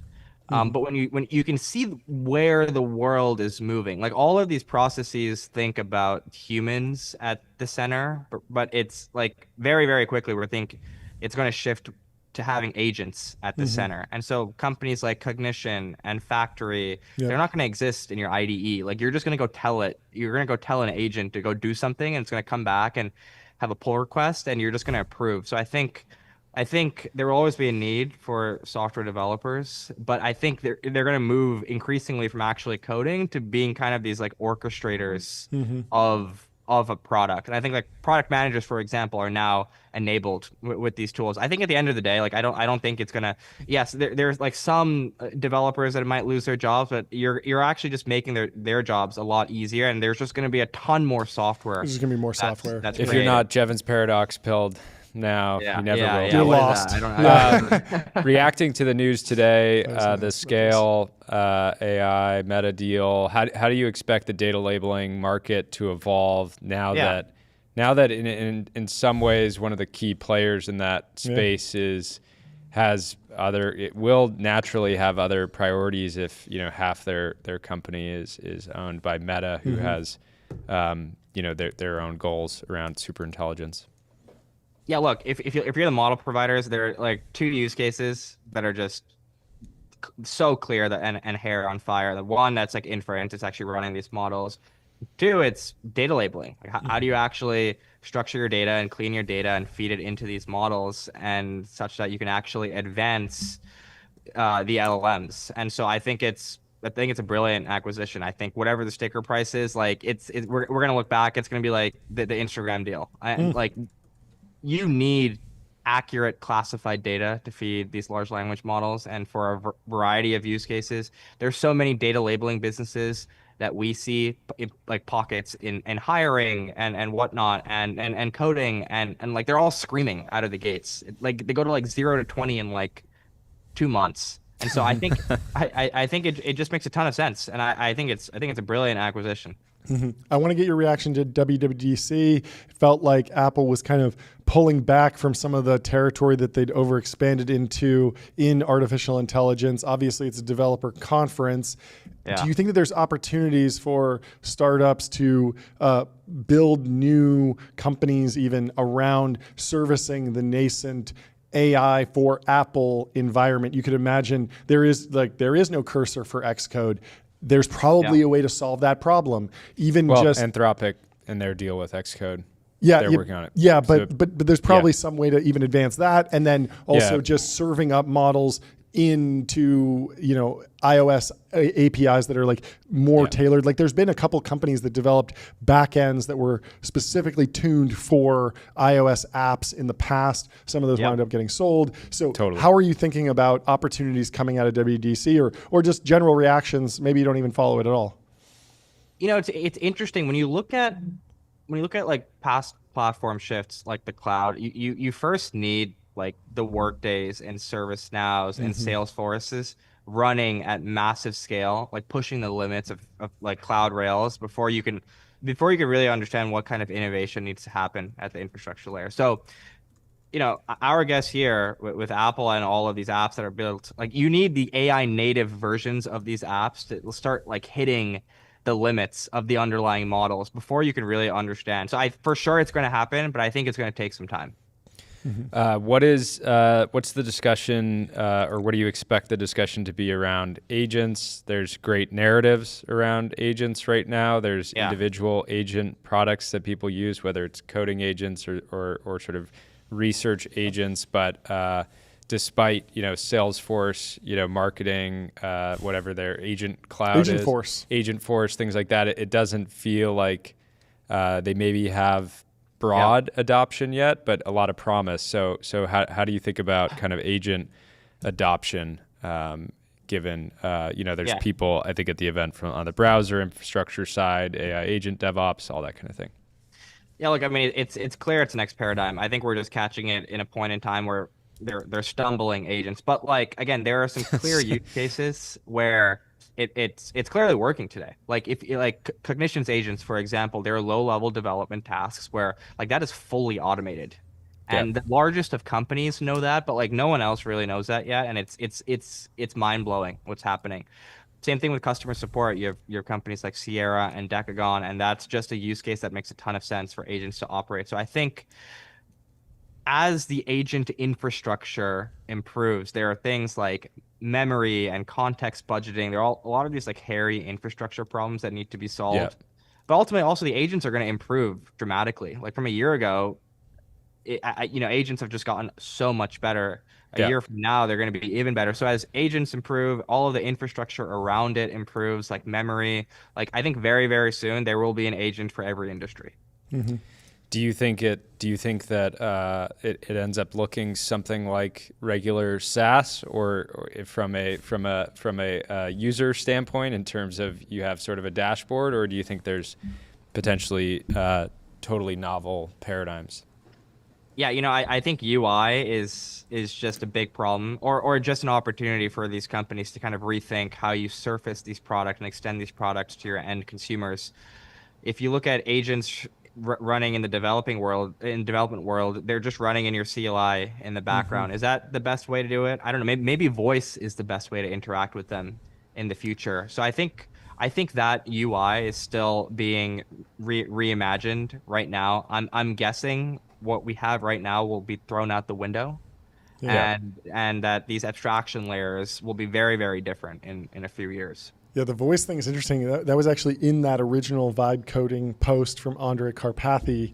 He says he doesn't even touch the keyboard. He just uses Whisper or some sort of like super Whisper app. He said, and he just talks to it and just says, "Yeah, adjust the padding, accept all. Oh, there's a bug, fix it." Totally. And yeah, I mean, it'd be super, super weird because for the longest time, the programmer was, the keyboard was sacred. It was, you don't even have a mouse. Everything you do is on the keyboard. You probably have an ergonomic keyboard. You're dealing with carpal tunnel because you're on the keyboard so much. And if we move to a world where you still have a genius programmer who can understand the architecture, understand what questions to ask, what features to build, that type of stuff, but the actual interaction day to day is via voice. That would be a very, very big shift. It'd be very interesting. Anyway, I want to get your reaction to the news today that Glean raised $150 million Series F at a $7.2 billion valuation. Now, So you said Glean? Glean, yes. So Glean. Their whole goal is to enterprise search, and I'm interested in particularly who are the beneficiaries up and down the stack, because I imagine that they're in a position, to kind of say, hey, they stuff all your data in Glean, but they probably want to be more of an integrator and sit on top of your data lake, on top of your Snowflake, or on top of your your AWS installation, and plug into your Slack. How are you thinking about having tools that really allow folks in the enterprise to interface with all of the infrastructure that you have described? Totally. And what's interesting is the category isn't new. Like enterprise search, and like there were so many startups, and there's this graveyard of companies that existed. But I think the clear why now, or at least the enabling technology, was LLM. So yeah, of course, Glean is going to benefit, but like what's powering all of this are OpenAI's and Anthropic's like really, really powerful models. Now there needs to be this layer of infrastructure that exists between the model providers and Glean itself. It's like the hairy problems like memory and caching. And so those providers are going to win as well. But ultimately, the consumers also and these companies win. It's amazing, even for me, like if I'm trying to search something in Google Drive, like how long it takes to get something. It's crazy. Degraded. Somehow it's gotten worse. Like I can't even search really my email. It's just like there's so many like cookies now that if I search for like Jordy, it'll find that in some random URL string and be giving me some like spam email I got. It's a mess. Yeah, but we should expect, and I think it'll get better. Not I think is OpenAI is going to release a product here. Oh, like, interesting. You will have like why does there need to be an application on top of this? Oh yeah, totally. I mean, they were teasing this a little bit with the what was it, the new I think deep there was research. a little bit of drama around different people not wanting other people to invest in Glean. That was one thing. OpenAI. Yep. Yeah. But then there was also the latest news that that deep research now can search across GitHub, Google Docs, Gmail, Google Calendar, SharePoint, and so that's feels a Glean like competitor. That's a Glean competitor. That's a Glean competitor. They're just not saying it. And exactly. And so I think for the applications that there is really strong product market fit with the large language models, we should expect the model providers themselves to move up the stack and address parts of these apps. Because I mean, if you think about like the models themselves, like yes, they make a ton of money, but they also burn a lot of cash because OpenAI is just trying to build that next frontier model. So they're going to go where the consumers are. Like, let me go buy windsurf, right? And be in the IDE. Let me Yep. go release something in the enterprise search space to compete with vendors like Glean. But so I mean, I think it's fascinating. Yeah. I Yeah, want to. when are you ultimately, or the CEOs that you're meeting with today? When are it doesn't. I think there's areas in which people feel safe, right? If they're working on like a specific application of LLMs with a bunch of deep integrations and workflows, people generally feel safe today. But are you expecting a lot of dialogue around people just trying to assess, like, am I on the lab's roadmap, and really trying to figure out, like, at what point they're going to get, Sherlocked? Yeah, you either have to be building on the right side of AI. So if you're trying to solve for deficiencies in the model today and you're trying to build these things like very, very quickly in a couple of months, all of that tooling just didn't need to exist. So you just need to be building on the right side of AI. As these LLMs become more powerful, like your application itself should become a lot more powerful. And how do you embed into workflows and also build all of the little hairy infrastructure things to empower all of that? Yeah, it's interesting. Like, ironically, like wrappers, aggregation, aggregating demand, being a front door to AI, like that's where a lot of the value has accrued, or at least like it feels like the foundation model companies feel most threatened by those approaches versus the Threatened or just want to own them? They want to own them, or they want to compete with them directly, as opposed to okay, yes, you leapfrogged us on capabilities. That's much less of a threat than, oh yeah, you beat us on a benchmark. That matters a lot less than when people think of this particular AI use case, they go to this website instead of mine. That's more threatening to the foundation model labs, in my opinion. Totally. A good analogy is that the hyperscalers like GCP, AWS, and Azure are the equivalent of OpenAI and Anthropic for the AI world. And if you saw what AWS did, for example, right, with Elastic, they open source. Elastic was a very permissive license, and they open sourced it, and they started competing with Elastic itself. What Elastic ended up doing was they went to a much more restrictive license, but you still had AWS selling Elastic's core product, and then Elastic is also existing as whatever it is, a $10 billion business today. So I think, going back to your point, I mean, like, I don't think it's winner take all. I think the model providers are going to have a large portion of revenue and spend here, but they're also going to be really exciting AI native companies that exist on top. Yeah. Yesterday we talked to Vlad from InPhysical, working on API keys and secret management. Really cool company. Raised a $16 million Series A from Elad Gil. I wanted to know more about different strategies and approaches to building infrastructure plays that either play directly or alongside open source strategies. And so there's an open source package out there that's gaining traction. Yep. How do you build a product or company around that? Or you have a company that's built something, do you open source it? What are the different strategies that you're seeing? What's working? What's gone out of fashion? I just love some color on how to build either with or alongside open source in the enterprise. Yeah, I think open source is a double-edged sword. I mean, obviously we've been fortunate to back companies like HashiCorp and ClickHouse, and we've seen the commercial success of those businesses. But ultimately, for these companies, the biggest competitor is actually your open source project, right? Like why do I need to go pay you millions of dollars when I can just try to do this myself and fork it?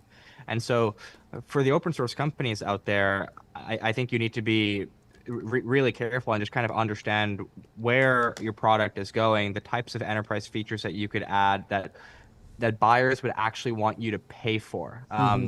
Ali at Databricks, he has a good analogy here. Like building a massive open source business is like hitting 2 home runs simultaneously. One, you need a really exciting product where there's a ton of open source traction, and 2, you need to figure out monetization. In the case of Databricks, they had Spark and it was great, but they had to figure out a way to make Spark really, really cheap and easy to use. But they had to hit these 2 massive home runs to build a big business. So for the open source founders out there, I would say, like, really consider how you're going to commercialize this product. Yeah, what are the case studies that people are coming back to today? I remember learning the history of Red Hat Linux, built on top of Linux, of course. Fantastic business, wound up a public company. Then we've also heard the story of GitLab that went through Y Combinator, became a fantastic business. Databricks has a similar story. What other stories are people latching on to these days? What are kind of like the famous examples that people keep pulling from in this open source enterprise infrastructure world? Yeah, I mean, MongoDB is one, MongoDB. right? Look at the success of that business. And what's really interesting is that they released their cloud product much later from the actual open source. It actually came right before the IPO, and it's actually accelerated their revenue growth since. It's the only company where that's the case in enterprise software. So how were they making money before having a cloud offering? Well, they had an enterprise core version of their open source, but like then they also released a cloud self-hosted version of that product. Interesting. HashiCorp is another example, right, with Vault and all of these systems. And so they're obviously like companies that have been successful in doing this, but it's you need to be really careful, and you need to think about monetization. Yeah, it just seems so dangerous because you're building on top of an open source product. You know this is going to be baked into Amazon and Google and Azure like very quickly, but at the same time, you're maybe a founder mode company. You have a lot of really aggressive people that can go and move and launch new features that can just keep you a cut above. And then, the company says, I could get 80% of what I want on AWS, but I want it to be perfect, and so I'm going with you because you're the best vendor. Yeah, basically, is the total cost of ownership of having all of these developers internally and trying to maintain this in-house, is it much less than the actual service that they're providing, the enterprise service? If that's the case, then great. If not, then you really have to reconsider the strategy. Yeah, nothing's worse than having an open source installation and having to deal with we got to turn it off and turn it back on. It's much better to pay someone else to do that. And then it just creates just really interesting dynamics with the open source community, right? If I'm only going to release features in the paid enterprise version, and I'm going to kind of just stop releasing features to the open source version, and then your community is going to get upset. And so you just have to be careful. Yeah. Well, this has been a fantastic conversation. Thanks so much for taking the time during the busy day to check in with us. Fun ringing the bell. Come back on again soon. Yes. This is great. Send us some Thank photos you of much, you guys. ringing Really the bell. appreciate it. We'd love to see it. Yes, enjoy the rest of your day. Big gong. Yeah. Big we'll one. see you soon. See ya. Bye. Whether you're looking to get exposure to MongoDB or Red Hat Linux, go to public.com, investing for those who take it seriously. They got multi-asset investing, industry-leading yields. They're trusted by millions. Oh, Jordan, And they interesting. got a new campaign today. How did you sleep last night? Because I went on a whirlwind tour. I fell asleep in my son's bed. So I got That's 2 the worst. hours It of doesn't sleep. pick up It the- doesn't doesn't count. pick up. I need an 8 sleep in his bed, and then I can have Tyler vibe code up something that merges the 2 data sets together. Because I think I got like 9 hours yesterday. I'm feeling fantastic, but I only logged 7 hours on my actual 8 sleep. So I got an 86. How'd you do? I got an 83. That's 2 nights in a 2 nights in a that's 2 row. nights in a Let's row. hear it for John I got Coogan, the sleep master. No one outsleeps me. No one outsleeps me. Don't even try. We got some breaking news from the printer. Deathly ill. We got some. I'm going to be a hand model now. This is going to be bad. Okay, we got some breaking news. Anduril has been placed number 1 on the CNBC disruptors list. Congratulations to Anduril. And Trey Stevens is jumping in on the timeline, taking a shot at Sam Altman, saying, take that, Sam Altman. Gotcha. You suck. Crying emoji. Of course, they're buddies and Founders Fund's an investor in OpenAI, so they're having some fun.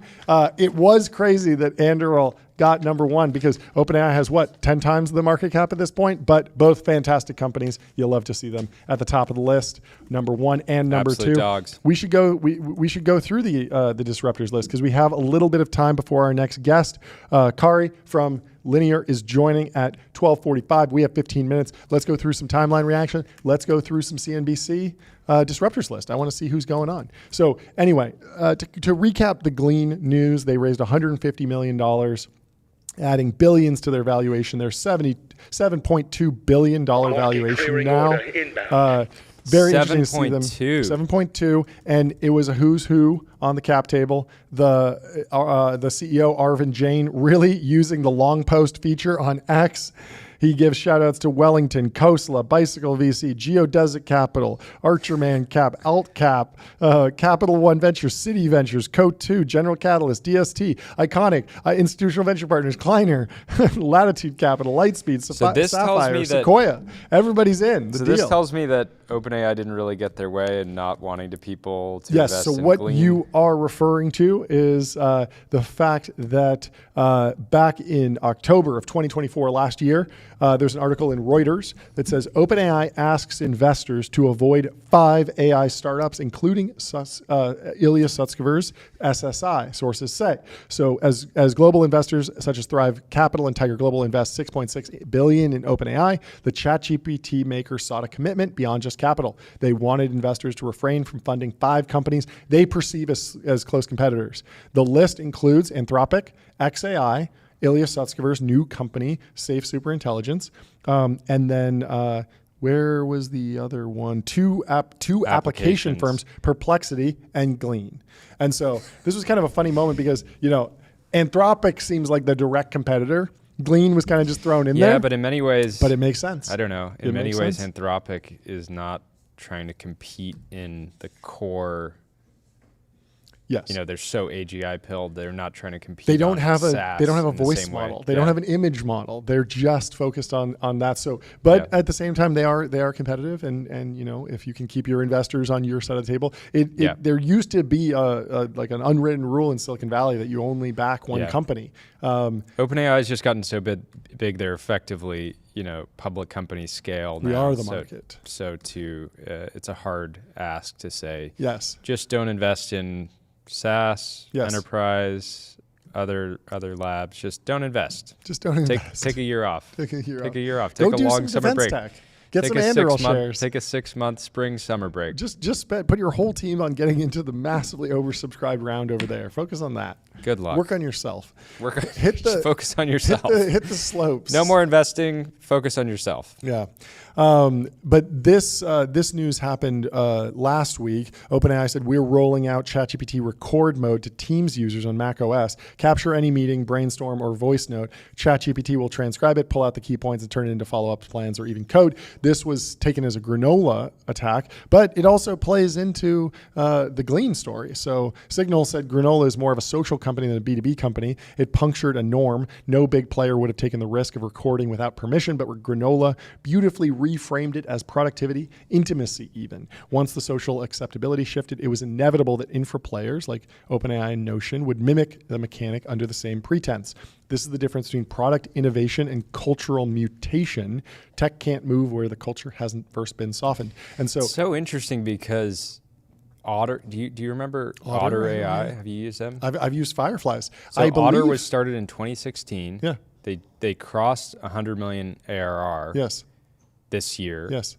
And in many ways, it's very similar to Granola. So I believe I inspired some of these because I don't want to take too much credit because I didn't build anything. But in 2014, Take all I the had credit, I had a John. workflow where I would record meetings, audio. I would record the audio of Zoom meetings or Google Hangout meetings, and then I would send those to a transcription service that was not using AI at the time. And I would use Zapier to automatically do this, or Zapier. And the guy and the team at Zapier reached out and they wrote a blog post about my workflow as being like a cool example of how to use Zapier in an interesting way. And a couple founders reached out to me and said, hey, we want to build this as a product. And one of them was Fireflies. And it's like a banger company now too. Yeah. And obviously it's massively enabled by AI and only gets better and better. But yes, Kevin Wheel over at OpenAI, the chief product officer, said deep research can now search across GitHub, Google Docs, Dropbox, HubSpot, Outlook, Box, and even more. You can connect any chat to Google Docs, SharePoint, Dropbox, and Box. There's even an initial version of MCP support for HubSpot. This is big. There's record mode in ChatGPT, single sign-on for ChatGPT Teams, so they are firmly going into the enterprise.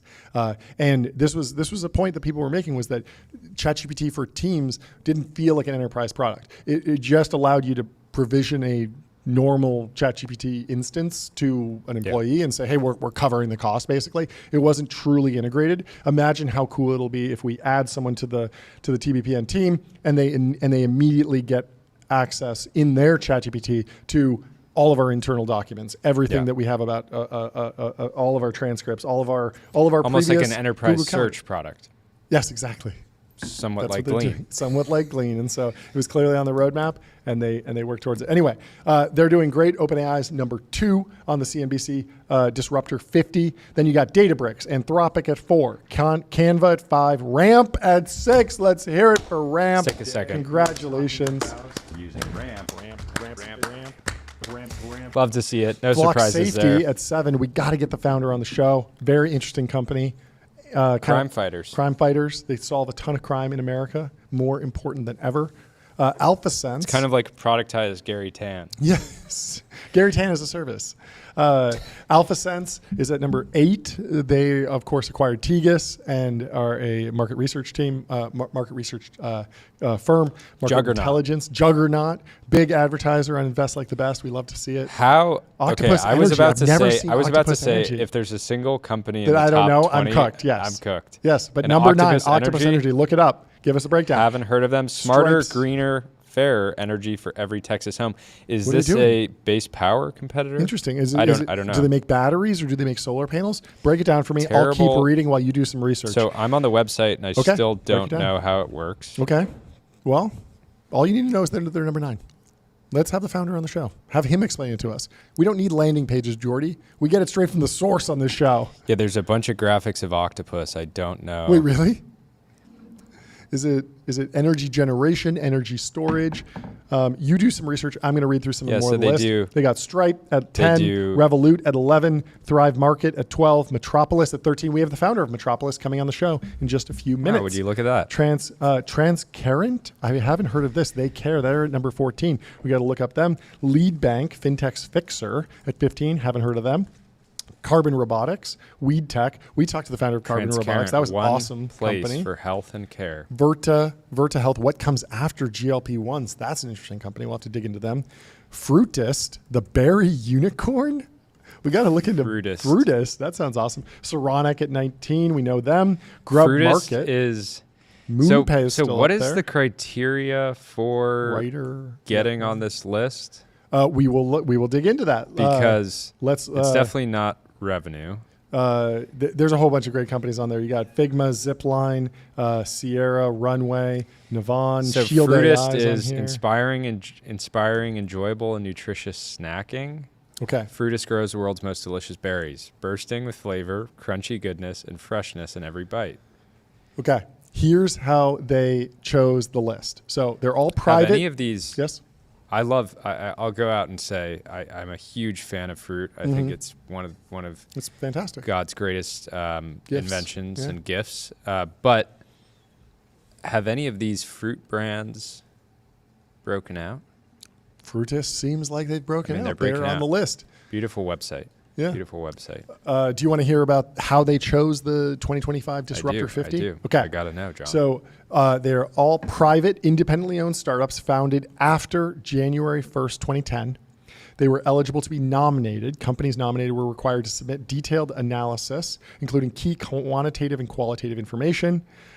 Quantitative metrics include company submitted data on their sales, number of users, employee growth or lack thereof, and more. Some of this information has been kept off the record as it was used for scoring purposes only. CNBC also brought in data from PitchBook and IBIS World and compared those based on the industries that they are attempting to disrupt. There's a board of leading thinkers in the field of innovation and entrepreneurship from around the world, along with a newer advisory board that ranked quantitative criteria by importance and ability to disrupt established industries and public companies. This year, the two advisory boards found that scalability and user growth were the most important criteria, followed by sales growth and access to capital and community. It's very funny that Anduril's number one because, like, what are their user growth metrics? Like, that's not the metric for them at all. Like, users aren't a relevant metric. They're not looking at like MAUs and DAOs. They're looking at like how many things did we build. But still, yeah, so obviously very Fruitist important. coming in, I'm still fixated You're on obsessed with Fruitist. Fruitist. Because I guess going off of users, they're selling a consumable good in Whole Foods, but tough go for companies like Scale AI, which are down at 28 So Fruitist is better than Scale Fruitist is AI on 18. this So list. so yeah, Okay. if you were going off of this, You go short, possibly Scale Meta, AI, long, yeah, Fruitist. it's possible this should be Meta's next target. Maybe. They should try to move up the list. Yes, get them all. They already have a deal with Anduril. They have an Maybe amazing could get distribution engine. Yeah. Every other ad could just be an ad for berries or fruit, and Yes. I eat these things all the time, and it'd just be a good way to really. They could potentially turn Fruitist from the berry unicorn into a deca unicorn. I love it. I A love it. decacorn. We need more food. We need better food. This is a common theme. This makes a ton of sense. So new for 2025, we can compare the way the two different advisory boards considered the importance of the list criteria. While the two boards mostly agreed, the VC group thought that the size of the industry being disrupted was more important than the academics did, with the latter ranking access to capital and community as more important criterion than the group that provides said access. The ranking model is complex enough to be sensitive to these differences of opinion, and perhaps more than ever, it makes good on the concept that companies must score highly on a wide range of criteria to make the final list. Nominated companies were also asked to submit important qualitative information about themselves, including descriptions of their core business model, ideal customers, and recent company milestones. A team of CNBC editorial staff, including TV anchors, reporters, and producers, and CNBC.com reporters and editors, along with many members of the advisory board, read the submissions and provided holistic qualitative assessments of each company. In addition, the VC Advisory Board assessed a small group of finalists as an additional component of the qualitative review. Specifically, we asked the VC group to assess some of the companies that would, if selected, be making the list for the first time, as well as to help in the consideration of high-scoring early-stage firms, a group with lower valuations but promising part of business the models. criteria, they didn't want the top 25 to all be enterprise SaaS companies because it's not good for ratings. It's not good for ratings. It's not good for ratings.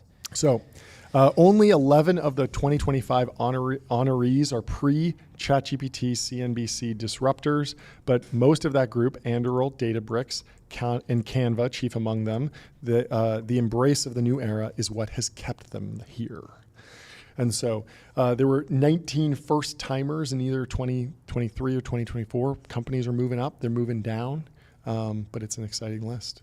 Who else sticks out on this list? We got to get some of these folks on. A Better Ride to School from Zoom, Wabi, How Self-Driving Trucks See and Learn. That seems interesting. Apptronic, 5 feet, 8 inches, 160 pounds, all robot. Haven't seen them. Harvey's on the list, lawyering up AI. They got good pithy phrases. Good lines. Here. Notion, project management. Okay.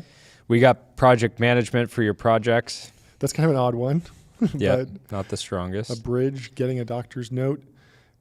Isusu, treating renters like owners. Shield AI. We Yeah. have the CEO on. Interesting. Well, very fun list. We love a good list. We're now that Conrad's out, the Midas list has fallen from grace, and we need new lists. But congrats to Anduril, congrats to OpenAI, and congrats to everyone that made the list of the CNBC Disruptive 50. One thing's Very clear, good you got to list. be an absolute dog to get on this list. Yes, you do.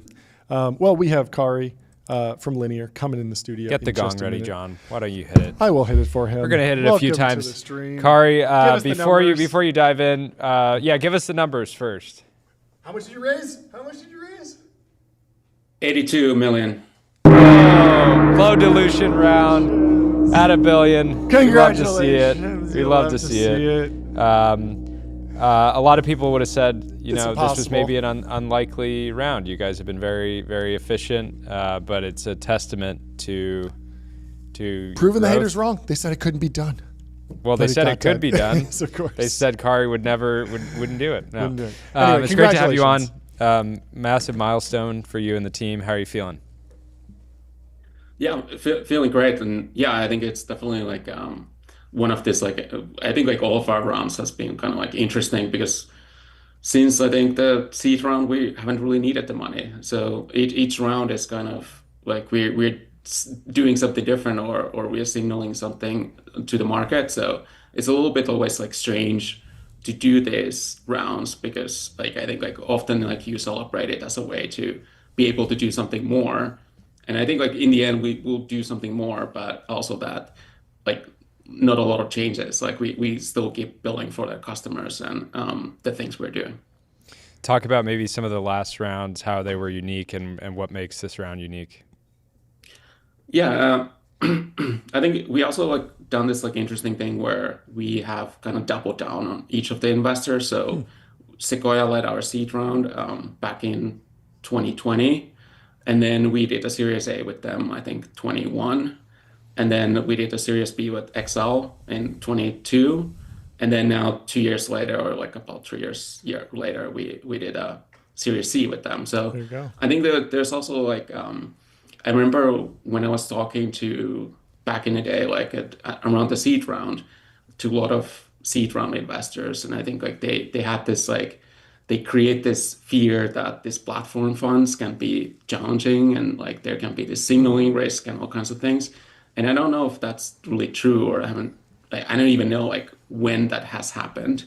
But I do know that it's kind of like interesting when you are working with these platform funds, they can like double, like kind of like lead 2 rounds in like kind of sequence. And I think the benefit there is that you can kind of push down the dilution because there's they already have some kind of ownership, and they like I think like a lot of times with this game of like fundraising, like the actual absolute numbers don't matter, like how much you raise or what the valuation is. It's more like everyone is fighting for their percentages.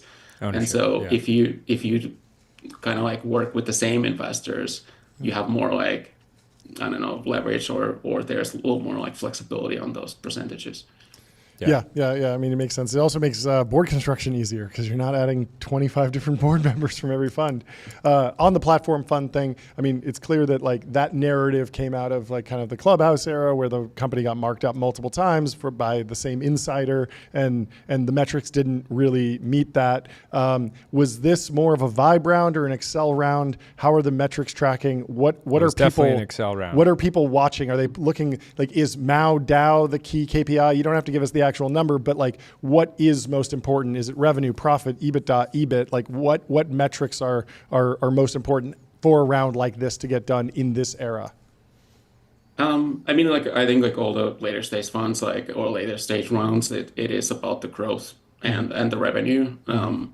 I mean, obviously different companies are different, so like there might be like other things, but for us, since we sell to companies, it generally like turns into revenue. Like we don't have a lot of like free users or free customers, so everyone is like a paid customer. I think it's like comes down to one is like kind of like the growth and the kind of position we have in the market. We've been able to capture quite a lot of the growth market these days, like the early stage startup, but also like the late stage growth market, like companies like Ramp or Mercury or Brex or and even OpenAI, which is like, I don't know, like very cool. if you categorize it as a growth company or like enterprise or what is that? I don't know. It's a massive Behemoth. company. Behemoth, yeah. Yeah. We need a new So word, I think- centacorn, something like that. Yeah. Yeah, I think like I think like it comes down to like we work with the best companies out there. Yep.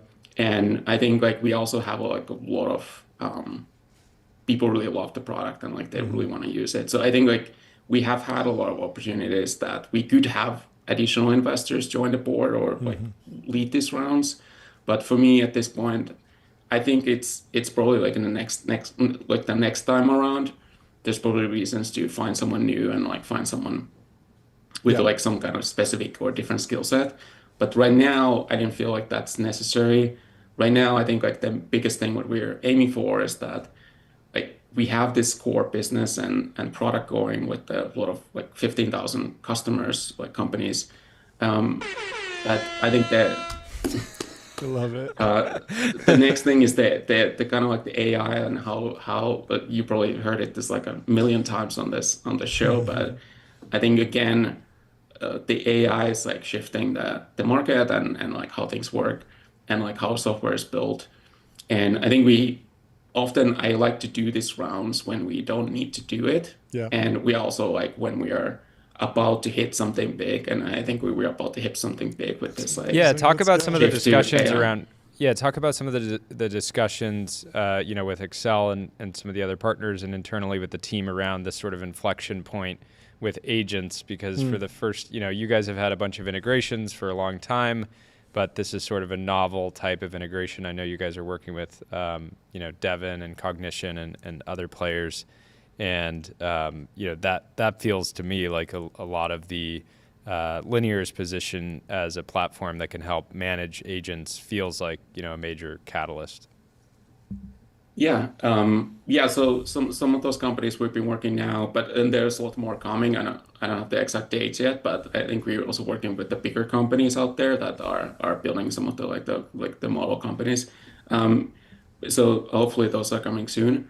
So yeah, I think with the agents, the idea is that we have built this like end-to-end workflow for like discovering and planning and building products, and it's like kind of familiar to these organizations and these product teams.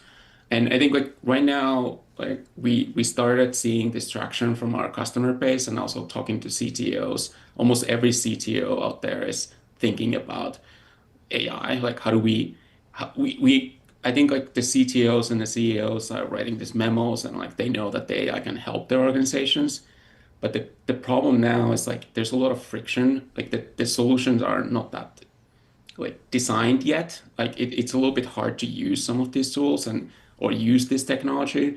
So the idea here is that like we have this familiar system that people already do use to do their work. And so we can easily introduce these agents and some of the other AI capabilities into it.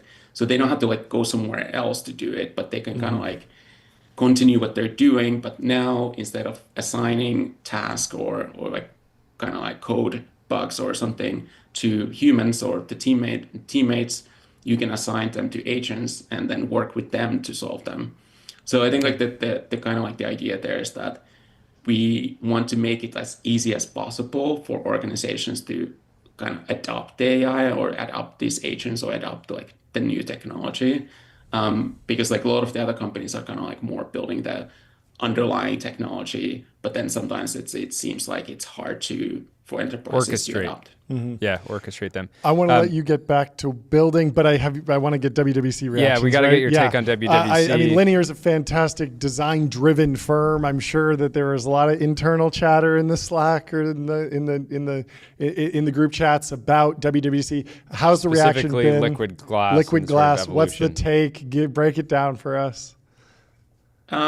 Yeah, I don't want to go too harsh on it until I think until it's like in production. I do think like there's some discussion. I think that the borders are too rounded, and I think like some of the borders are off. Like they're not following the right like when you have like two rounded rectangles, you should kind of like follow the same curve with with those round like the border radius. So it looks like kind of like an even, like that there's even spacing alongside all of the kind of path. But I don't know if that was a mistake someone did for the keynote or they just didn't want to, like, I don't know, they didn't do it correctly. Yeah. I hope it was a mistake. I think it seems like really, I think obviously visually interesting, but I'm still like skeptical until like I see it, like how well it actually works in practice. Like at Linear, actually, we did have some of this, we had this like translucent UI at some point, and then I decided to remove it because I thought it was like too distracting and it's actually was kind of slowing the application down. So I decided to remove it, and so I'm hoping that Apple can make it performant and also not distracted. Yeah. Do you think there's always going to be readability challenges with it, or is it something that they can solve? I mean, I think the starting point, it is hard to like solve that because like I think that was my experience with like having like transparent UI as well, is that it can work well if you have a nice, like, I don't know, solid color background on your computer or something. But then like if you have like a photo, like on the phone you have a photo of your family or something, it can be kind of bright and like there can be a lot of different things going on in the background. So I do think it will be hard to like make it kind of easy, like the contrast to be enough to read it. But I don't know if they're gonna do some kind of magic there that they could figure out like what's on the background and then adjust it somehow. I'm hoping that they can figure it out, but I remain a little bit skeptical until like actually Our see batteries it on are the going to be cooked. Our batteries are I'm going to be rooting cooked for rendering, them. I think they'll figure it out. Well, Anyway, congratulations, congratulations. to you and the whole team. And excited to see what you guys continue to cook up. Yeah, this is fantastic. Just getting started. We'll talk to you soon. Have a good one. Thanks. Bye. Have a good one, Kari. Let's check in with Tyler. Apparently, he has iOS 26 installed. Give us the update, Tyler. How's it going? Let's see it. Yeah, so I got it fully installed. I mean, we might have to put those posts in the truth zone. It looks pretty good on my phone. It looks good. It's Wow. like pretty readable. Give us the review. I think it's I like it. Okay. I might keep it. I mean, it's a bit slow on my phone. That Okay. might be because Which one do you have? I have an 11, so it's like 6 years Whoa. old. Wait, I'm on like 16. He's got or a something. vintage I'm a little behind, iPhone. so it's either that or I think also usually in the beta versions it's a bit like slower. I have a 16 Pro. I'm Yeah, I might have to light upgrade. years ahead of you. Oh my god. But Wow. Okay. yeah, it looks pretty good. It looks I'll bring good. it up there. Okay, cool. Yeah, Yeah, bring it yeah, up. yeah. Let's Bring see it it. up. Let's Let's see see it. it. We're putting it on the printer cam. We'll see it. Yeah, here we go. Okay, cool. Can we see? I don't This- see much. It actually looks pretty similar. How Let's is see it? the. I expect. Okay, there's Yeah, translucent. this doesn't look as. It's mostly just the ridiculous. home screen. Like Yeah. if you go, I went to a bunch of the like Here, Apple open apps. Hinge. The calculator looks open open Hinge. Hinge. No. I'm kidding. Yeah, I mean, you can see the glass effect like right here up at the top. Yeah, it's nice. It's It's and, nice. and look, so look at the search bar as I scroll the apps here. You can see, that glass effect. It's not too bad. You bring down the settings. I'm bullish. This is groundbreaking. I think this is groundbreaking. I think this works. This is pretty readable. Anyway, thank you for volunteering. We'll have to check in with you over the next couple days We're and see sorry if the bugs if are it getting worse. destroys your productivity, but you're cracked. So You're cracked. you'll figure it out. Anyway, Thank you, Tyler. Apple's going to be pushing this pretty hard. They got to do some out-of-home advertising. They That's gotta right. they got to get on adquick.com. Out-of-home advertising made Apple. easy and measurable. Drop the Genmoji ads. Market by every single Yep. billboard in San Francisco Tim, for say iOS goodbye Tahoe. to the headaches of out-of-home advertising. Only AdQuick combines technology, out-of-home expertise, and data to enable efficient, seamless ad buying across the globe. I'll be right back. We have our next guest, Scott Belsky, coming into the studio in just a minute. In the meantime, we will react to some posts on the timeline. Kendall says, trying to quickly change the subject on the Zoom call when everyone else is cracking jokes about the Waymos, and I can feel myself choking up.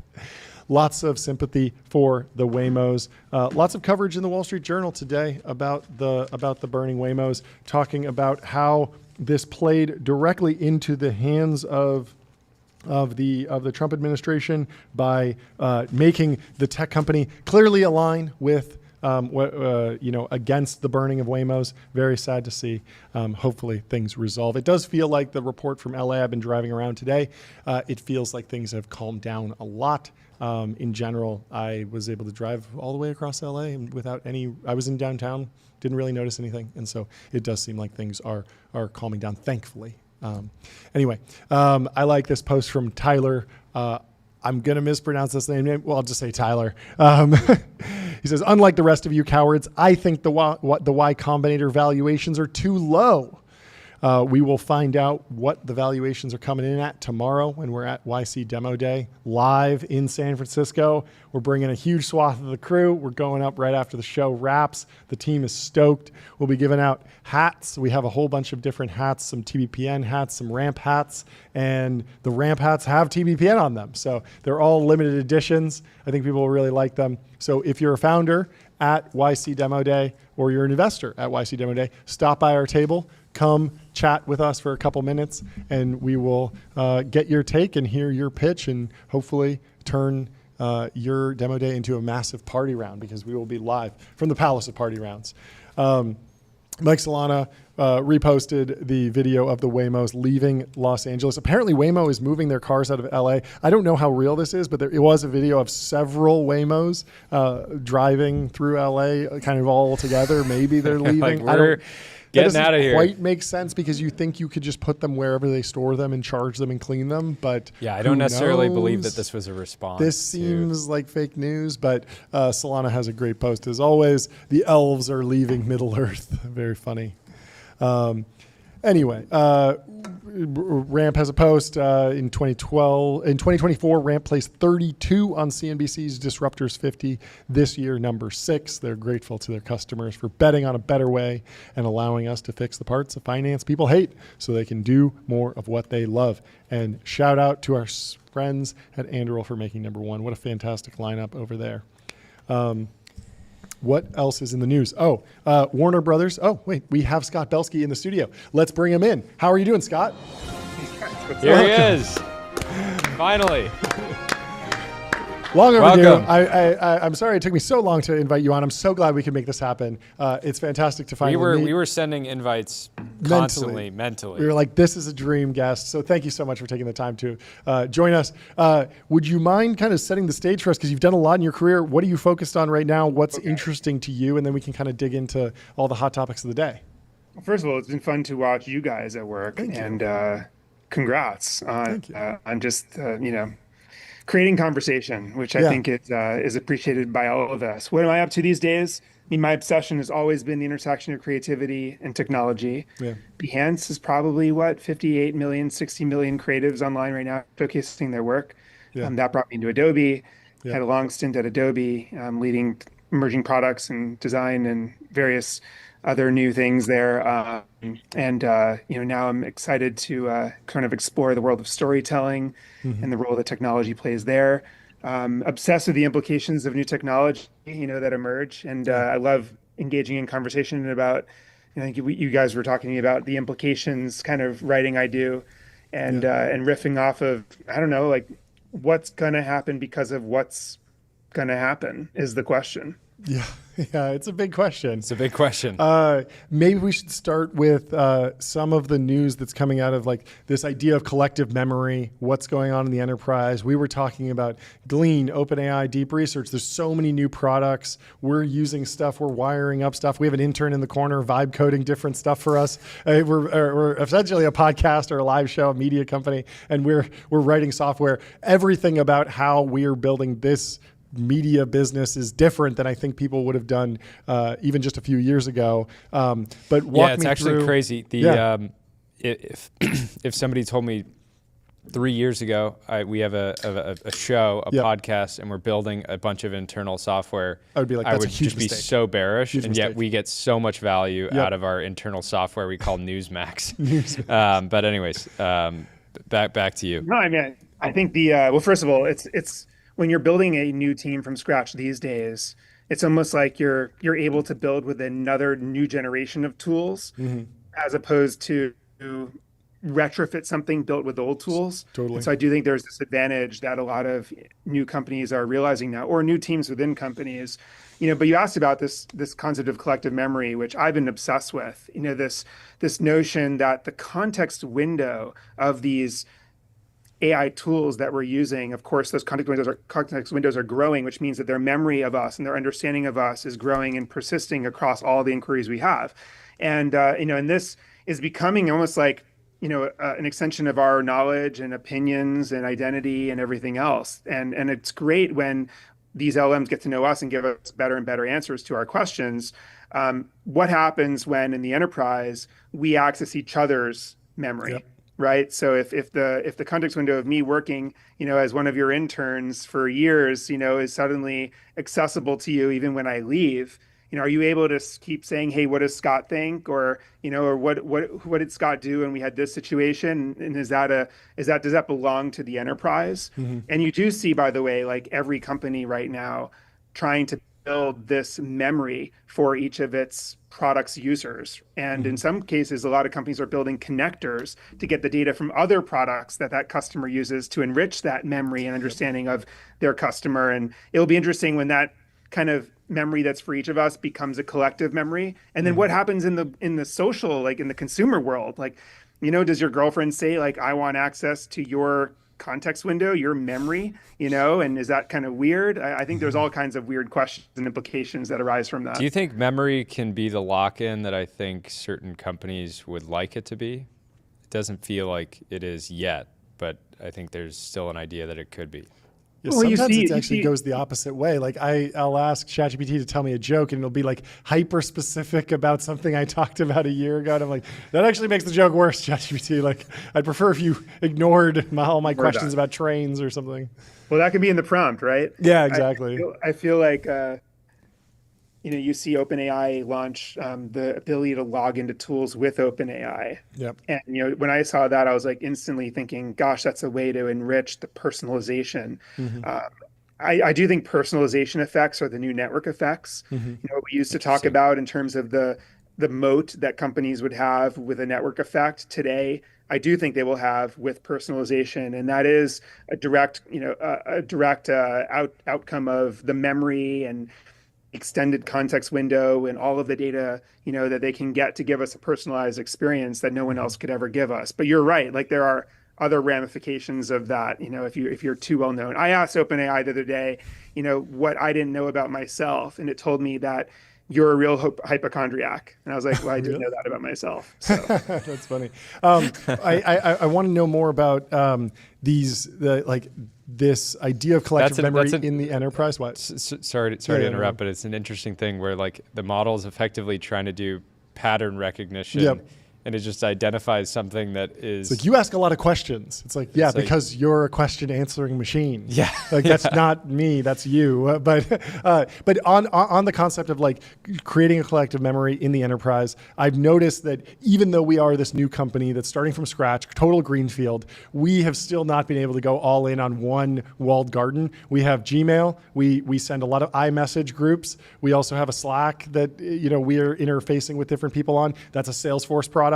And so I'm wondering if, there's been, Eric Mikovsky was trying to build Beeper, this product to let you create one unified messaging interface. That was a real struggle because every major company was like, we will not let you break our walled garden. We're not really there yet, and it seems like most of the companies are playing ball with MCP servers and the like. But what do you think the big dynamics of the big tech companies will be like once they realize that, hey, maybe if I don't want to let the fox in the hen house? Well, I think you're forecasting a bit of a, call it a data war, in the years ahead, where everyone's going to leverage each other's APIs and start to pull all the data, in, and there are going to probably be some backroom board level bilateral negotiations where it's like, well, let's not cut off Slack because we don't want them to cut off us. So we're going to let them, and may the best model win, right? With the data provided to it. So, but that means that if the data becomes sort of readily available across the board from all of the connectors that are made for all of the products we use. And to your point, if you've built the network, your company with all these different products, that's fine because the data is all stored probably in one of 3 or 4 clouds, and you can just instantly access all of that data, use AI to see it as structured data, and then be able to have AI apps built on top of it. And you don't even need to care what actual products create the data, as long as you have access to all the data. But then the question is, what are the moats, right? I think one of them is the personalization layer that we talked about just now, and that context window becoming ever more important in the product. I think another one is permissioning, like in the enterprise especially. Permissioning is freaking hard, right? To know exactly who's allowed to ask what question and get what answer, or what column of information that might relay itself to that answer. That is a very, very hard thing to crack. And I do believe that the enterprise products that have really incredible permissioning layers and products that allow people to control and access permissioning, will also have an advantage. So, I mean, and then in the operating systems, we talk about operating systems in the consumer world with your iOS or Android person or whatever, and that's the operating system. Those operating systems, like if they can't figure it out, well, shame on them. Like they literally own the top layer of everything underneath, and they should be able to, manage our attention and our needs with AI at that level. But what are the operating systems of work? I think there's going to be another war played around those operating systems. One might be the browser. I think one might be the way that projects are managed. Different functions of the enterprise might have different operating systems, and people are going to be fighting to own the top layer of those. Yeah, I wonder if that's like almost a bull case for data lakes becoming more of a mid-market or early stage product, because like I take your point about like the deals between the large tech companies just kind of happening behind the scenes, but at the same time, I'm just like, there's gonna be friction. And I just know these companies like, yes, I can export all my data from Facebook if I click 12 buttons and do it every single day. Like the API is not fully there for a lot of these products. And so I wonder if more and more people are gonna be saying like, even for my personal life, I wanna be able to funnel everything into a data lake that then I can drop my own AI on. And I don't necessarily want lock into one AI tool right now. I'm wondering how that will evolve. I don't know. Yeah, I mean, we're going to see this in consumer too. It'd be really nice right now if you could describe in ChatGPT, hey, go find this image and then make it a Studio Ghibli, right? Sure. Or make it like an impressionist painting, Yeah, right? yeah. And obviously there's that kind of barrier. Yeah, wall it just today. feels like the big tech companies want they're fine having lock-in, and like you see this with WWDC, like the Siri button cannot be remapped still. And it's like, that would have been an easy thing to do. That would have been something that a lot of consumers demanded. What was your reaction to WWDC and kind of like how the AI Apple decisions are playing out? Yeah, I mean, I think it's a really fascinating time, in that company's history. I think from the outside, we're questioning like, where's the vision? Where are we all going? And I think inside, it's probably some sense of let's wait until we're really ready. We've had a few false starts. We can't get it wrong again. And so we're probably going to get something that's more fully baked, which is hopefully great for Apple. I never discount Apple because of its DNA and its rigor and the quality of talent that's there. On the other hand, like they're late to the game at this point, like super late. And I also wonder the things we discussed just a minute ago around personalization and some of the moats they're going to play. Also, by the way, remember, this is a new era of experiences that is all about data. And Apple's always been all about privacy. So Apple, in some ways, as a policy, has done everything to make it impossible for others to get others' data. And here we are in a world where, that's what's going to enrich the experience we have from AI tools. So I think it's a different era. Do you think that Apple will end up looking really smart on privacy? Like, we're in a very chaotic time where people will let a new software, company just have full access to screen audio, recordings. Visual, screen recording, record my everything. screen. That's like it does okay thing now to ask for. And I'm even surprised at this point that we haven't. I can't remember a major incident of a model producing private data in response to sort of like a general query. I've heard right? about like little anecdotes here and there, but nothing really concrete. You can imagine a world some days where people get their kind of totally lines crossed, and you ask about some acquisition, for example, and somebody at some point dumped in. You even tried to get ChatGPT to guess a picture that was from your own house, and it was smart enough to say, "Hey, you're maybe trying to spy on someone, so I'm not going to do that." Even though it would basically gave me like the exact description of it without giving me effectively the street. So it knew not to step up the line. I don't know. Anyway, on privacy. I mean, it's a great question. I always go back to first principles on this one, and I say to myself, first of all, what do we know about the next generation? They seem to care less about privacy than the generation before them. Number two is we're willing to trade a lot for less friction in our lives. And it seems like people are willing to always click accept or yes or yes or yes, again, just to be able to have a frictionless experience in a product. Now, I think you're surfacing the point that we don't oftentimes realize like how much we're giving over in those instances. And I think the world of AI will make that very apparent to us, because we'll start getting these personalized experiences where like, how the hell do they know that about me, right? But I don't know. Like, there's also a part of me that says that the best technology takes us back to the way things once were, but with more scale and efficiency. Well, the way things once were hundreds of years ago is we were known. Like everywhere we went in our small towns, we were remembered. They called us by name. They knew our kids' names. They knew our favorite cut at the butcher. Like you were kind of known. And in some weird way, we're being brought back to a world where we're going to be known again. That's interesting. The question is, we want to know how we're known, and also we don't want to be known by people that we don't trust. Yeah, yeah. There is kind of this interesting economic dynamic where there's almost like a de facto bug bounty for privacy in the fact that if a company like Apple has a privacy fiasco, that could wipe off hundreds of billions of dollars of market cap. And so they have this massive incentive to invest to not have these privacy fiascos of the data to leak. And so you have kind of this massive economic capital cannon towards let's secure the public clouds. And so one of my former colleagues was making the point that in terms of open source AI versus closed source AI, oftentimes it's actually better to trust a hyperscaler with your data. Yeah. That because it's harder to break into an AWS data center than it is to the on-prem server that, yes, you're running it, but you're the only security guard. And what happens if someone breaks in and just takes the rack? Like, I'll tell you what, though, like here's a bullish case for Apple, would be that models are all going to be local, in X number of years. The most like if you look at the performance of LLMs, right? There are these small LLMs and there's these ones that run locally on devices, and the delta between those and top LLMs is of course decreasing. And so as chips get better and LLMs run locally, you can imagine that all of your data can actually be stored locally in a super encrypted way.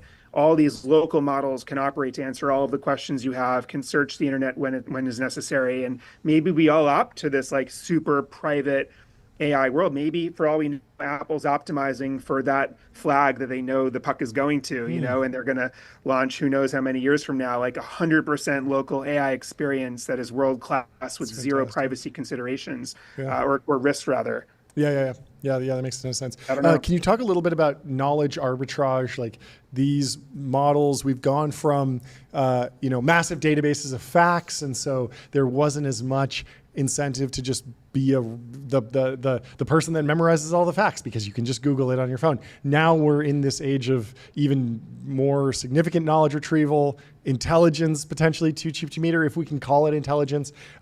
What is knowledge arbitrage? Like what yeah, I mean, it's funny. Like when I think about the term knowledge arbitrage, like I'm actually brought back to, and I think this is very relevant for like people who are listening to us or kind of earlier in their careers right now and figuring out like how to plot their path forward. You go back to the early 2000s and the people who stood Twitter and social media and things like that were getting hired by like CMOs of Fortune 500 companies to school them on what the heck this thing was and like how to have their brand participate. And it was really looked upon as like this complex, crazy thing that every leader in corporate America felt they needed to understand. And so there's this moment of knowledge arbitrage where people who were like, in their late teens, early 20s, who were deeply natively familiar with this stuff called social media could just like school the people who had no clue. Here we are again. You have the leaders of all these Fortune 500 companies saying, oh my gosh, like we have to refactor how we work and every function is going to operate differently with AI, but we don't even know like when to use ChatGPT. We don't even know what a prompt is and like how does this stuff even work? And so once again, these like very young people who got through college using ChatGPT and talked to ChatGPT about their boyfriend or girlfriend issues or whatever else, like it's native to them. And so I do think this knowledge arbitrage moment, is here and the window's open right now. Yeah, it's funny that there's this massive fear from young people around how the job market is evolving, or jobs getting killed, or whatever. And at the same time, it feels like social media didn't reinvent every part of a company. Like it sort of massively changed marketing and how you should focus marketing dollars and how you should think about building brands and all these things. But it wasn't something that changed internal comms, like you're talking about with like collective memory. It wasn't something that changed a certain aspect of the business, like compliance. It didn't change, it wasn't this sort of like full stack transformation. And for that reason, it creates more opportunity than the social media wave to just get good at using LLMs and agents and whatever other tools you have, and then use that. I mean, the last person that we hired was somebody who vibe coded like a guest directory for us, and they did it last Like Friday. last Thursday, and then we hired them on Monday. and then we saw it like Friday. They started on They Monday. came on they came And they it was- did on and it Thursday. was- They came out on Friday, and we had them start And just on by Monday. demonstrating the ability to leverage these tools and Yeah. create a product that was a V1, but it was a solid V1, and it was just a super easy decision to be like, yeah, you should join the team. So shout out to Adam. That was But like 48 hours work, though. That's like incredible. Yeah.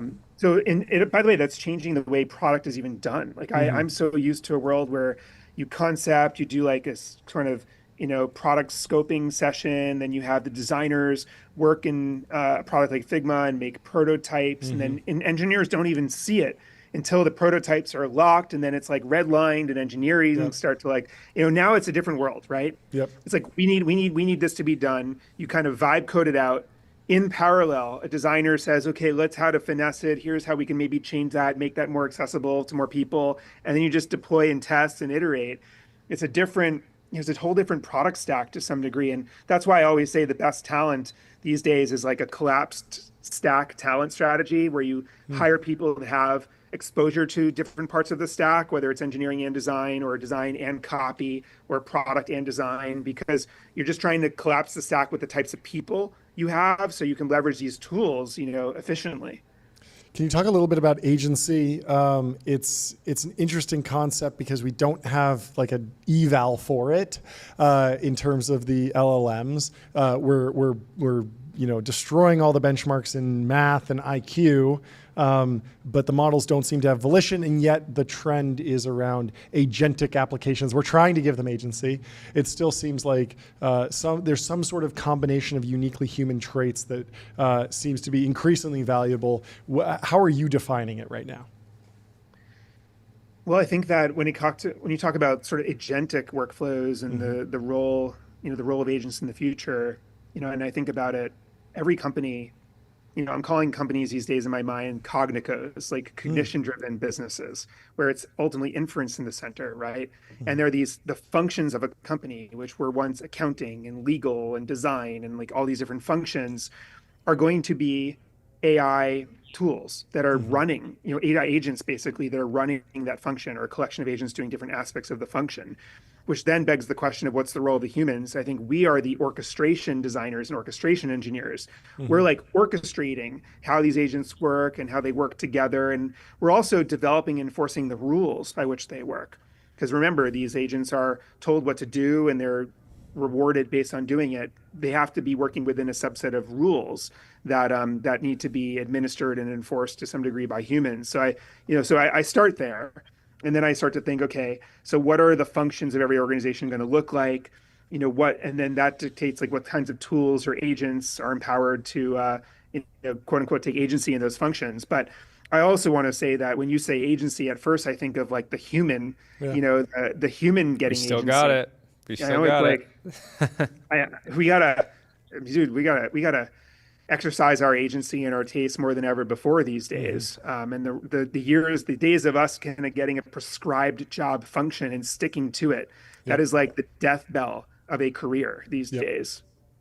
Yeah, totally. As soon as it can be defined, it can be reinforcement learned against. Were you surprised at all about the concept of taste coming into the discourse, the Silicon Valley discourse? It feels like one of those things. It actually reminded me of when venture capitalists discovered the creator economy in 2020 and 2019, but it was a trend that had been happening for like a decade at that point, where people were creating content online and turning it into a business. And then all of a sudden people, I think, saw a statistic that was like, look at this, look how fast this category is growing. We should invest a bunch of dollars there. But in many ways, I feel like taste has always been a key part of our industry. And if you look at a lot of the best companies, they don't all look the same, but they have people that run them that have taste that sort of gets applied in many different ways, whether it's hiring all the way through, obviously, the visual side. I am brought back to just earlier in my career, it was all about what skills you had, right? And the resume would always, were you good at PHP or JavaScript or could you do road code in Python or whatever the case might be. We come from a world where skills like were the hardest things to achieve and the most differentiating things for humans, right, in a project. Now, as a lot of the skills have been offloaded to compute, now it's like, well, what's left? Like taste is actually one of those things that is definitely left, right? And so I think that the fact that everyone's sort of focused on taste these days is more of a commentary on how less focused they are on skill. Yeah. And how much confidence they have in all these models and coding tools and everything else. Can taste be taught, though? That's the question. Skills can be taught. Can taste be taught? Like, can taste be taught is like a thing I think about in debate all the time with friends. What is taste? Gosh, it's like the human experience, it's childhood traumas, it's mistake of the eyes, it's judgment, it's knowing how many things to see before you make a decision, but it's also knowing how to choose something that isn't so on the nose, but like leave something for the imagination. It's knowing where people are going as opposed to where people are. Like, I think it's all of these factors that are so critical, whether you're making a product or making a marketing campaign or a film or whatever the case might be. And I just, I think that hopefully we'll just over-index on human experience in order to achieve taste. Yeah, it almost feels like just independent thinking, confidence, like you can maybe develop. No, but just it's by being independent around. thinking that elicits a collective response that you want in some ways, right? I mean, I think of this in the context of how companies get attention. There's a lot of different ways to get attention. Some ways tasteful. Some ways are Sure. tasteful and elicit, I know what you're thinking of. a positive response. Others get, a lot of attention, but a sort of visceral negative reaction, and taste in the context of social media algorithms and timelines is like such an important question, because it's really easy right now to instantiate something, but not to. Yeah, it's fascinating. Yeah, taste too in the context of AI slop, right? There's tasteful. I always keep coming back to the Harry Potter Balenciaga video. I feel like that was, it had the aesthetics of AI slop because it was AI there were generated. Issues with it, and yes, but it had the touch of a human to think of combining those two. Yes. Kind of completely Disparate ideas. unrelated, disparate ideas. And when you put them together, it was something that you had to watch. And by the way, that's perfect evidence. The fact that you're still citing that, despite how many months, if not years, of content generation has happened since, it shows you like the taste still stands out. And that's why, people are like, oh my gosh, content is commoditized. Like everyone can do everything now. Oh my gosh, this is horrible for Hollywood. Yeah. My view is the opposite. Like in historically, when anything becomes commoditized, whether it's shoes, clothes, handbags, liquor, whatever case, like that's LVMH. Like LVMH is in all those businesses, but they're doing the higher end, meaning infused, more scarce version of that thing that's available to anyone. Yeah. Here now content is commoditized given all these new tools. And I think as consumers of content, we are going to seek more scarce, meaning infused, human, brand signaled versions of content to fill our attention and time. And so I think that's a great example. It doesn't matter how it was made. It matters, whether there's meaning in it. I even knew how the tools, I knew the tools that were used to make the Harry Potter Balenciaga thing, but I couldn't come up with a unique idea that would go viral. And so I went to ChatGPT and I said, here's why this worked. It worked because it was inspired and it combined two things that were so disparate. Think of another thing that could be iconic like that, and it couldn't do it at all. It came back with famous. Exactly. It wasn't there. That inspiration still needs to strike. Jordan, do you have your last question? Speaking of Hollywood, did you see Mountainhead, the new Jesse Armstrong film? Have you seen it yet?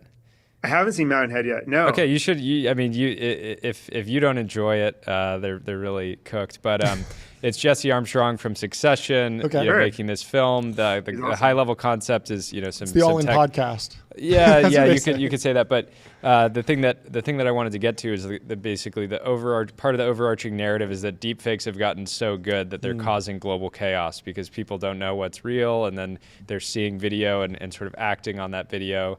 I wanted to ask you in that context or just generally about the progression of video models and how you're thinking about, if VO3 what do you expect from things like VO4 and new runway models and any? I'm assuming you're looking at everything internally at yeah. Let me just 2 comments, like one on video models and then deepfakes real quickly.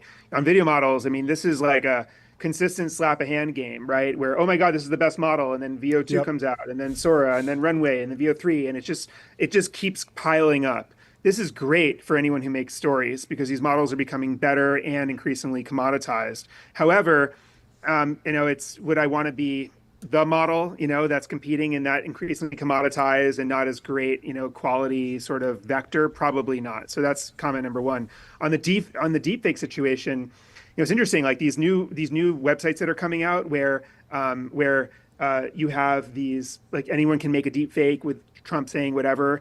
I actually think they're playing a secret value to society by inoculating all of us. Totally. Like if we all get a fake Trump said something crazy video tomorrow, and we're inoculated from the fact that we should no longer trust what we see, that we should, instead of going from a world where we would trust but verify, go from a world, to a world where we verify then trust. Yep. Like that would be good for humanity. So I'm actually, for that inoculation because I think that we need it, and we're gonna want to know where stuff came If from. you didn't see it live on TBPN, it didn't happen. No, in a weird way, it might save legacy media, because if legacy media orients around it orients around, like if CNN were to say we are, there's a bunch of the, you have usernames like Autism Capital that are sort of de facto news on X, right? These are accounts that get billions of impressions, and they act as news content. Yeah. But if CNBC and CNN and other services can really orient around,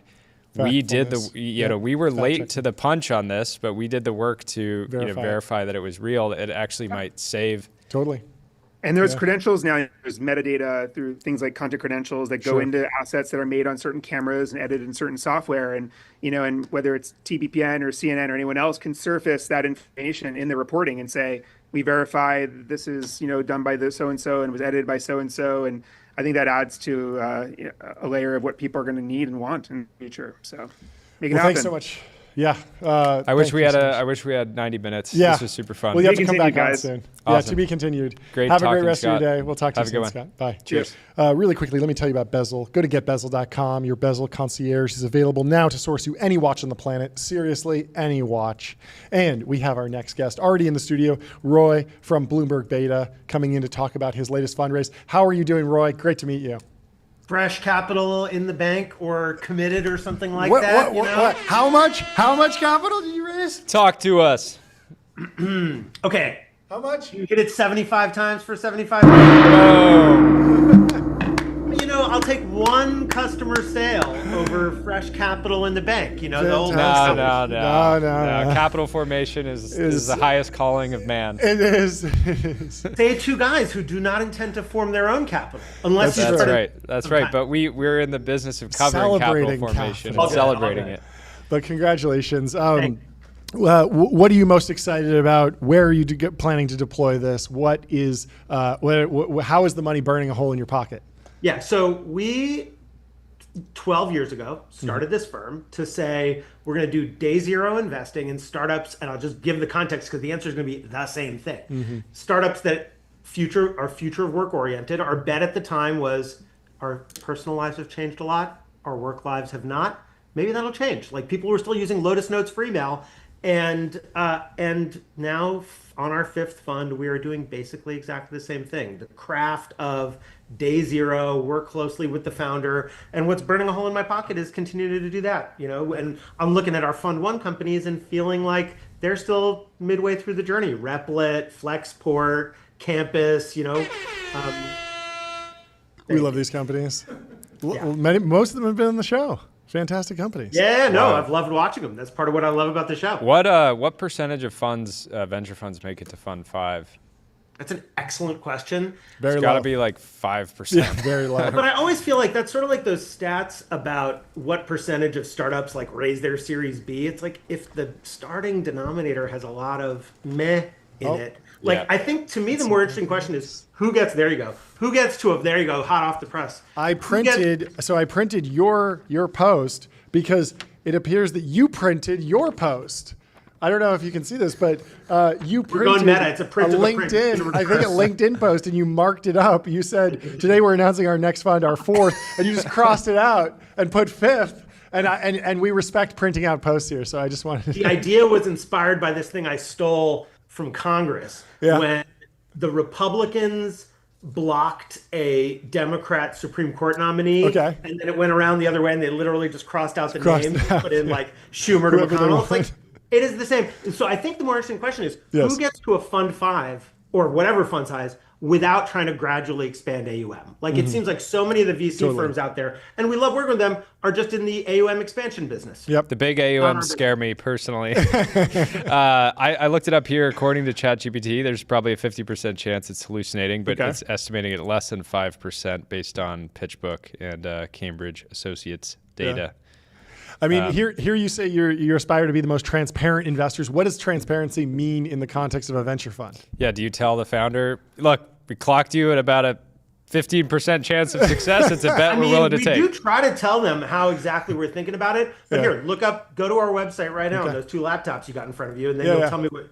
But which is to say, when I was a founder, so before this, I started a company in games. Yeah. And you drive down to the 280, end up in an office on Sand Hill Road, and in the first 3 minutes of the meeting, the person would be like, oh, but you're not a fit for us. We don't do this. And it's like, well, why on earth did we just do that?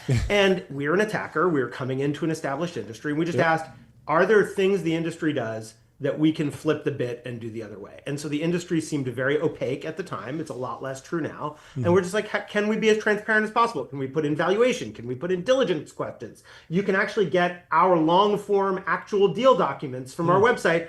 And the point of it is not transparency for transparency's sake, although that's a very Bloomberg idea about transparency. It's just founders are our customers.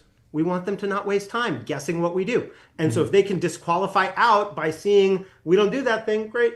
Better for everybody.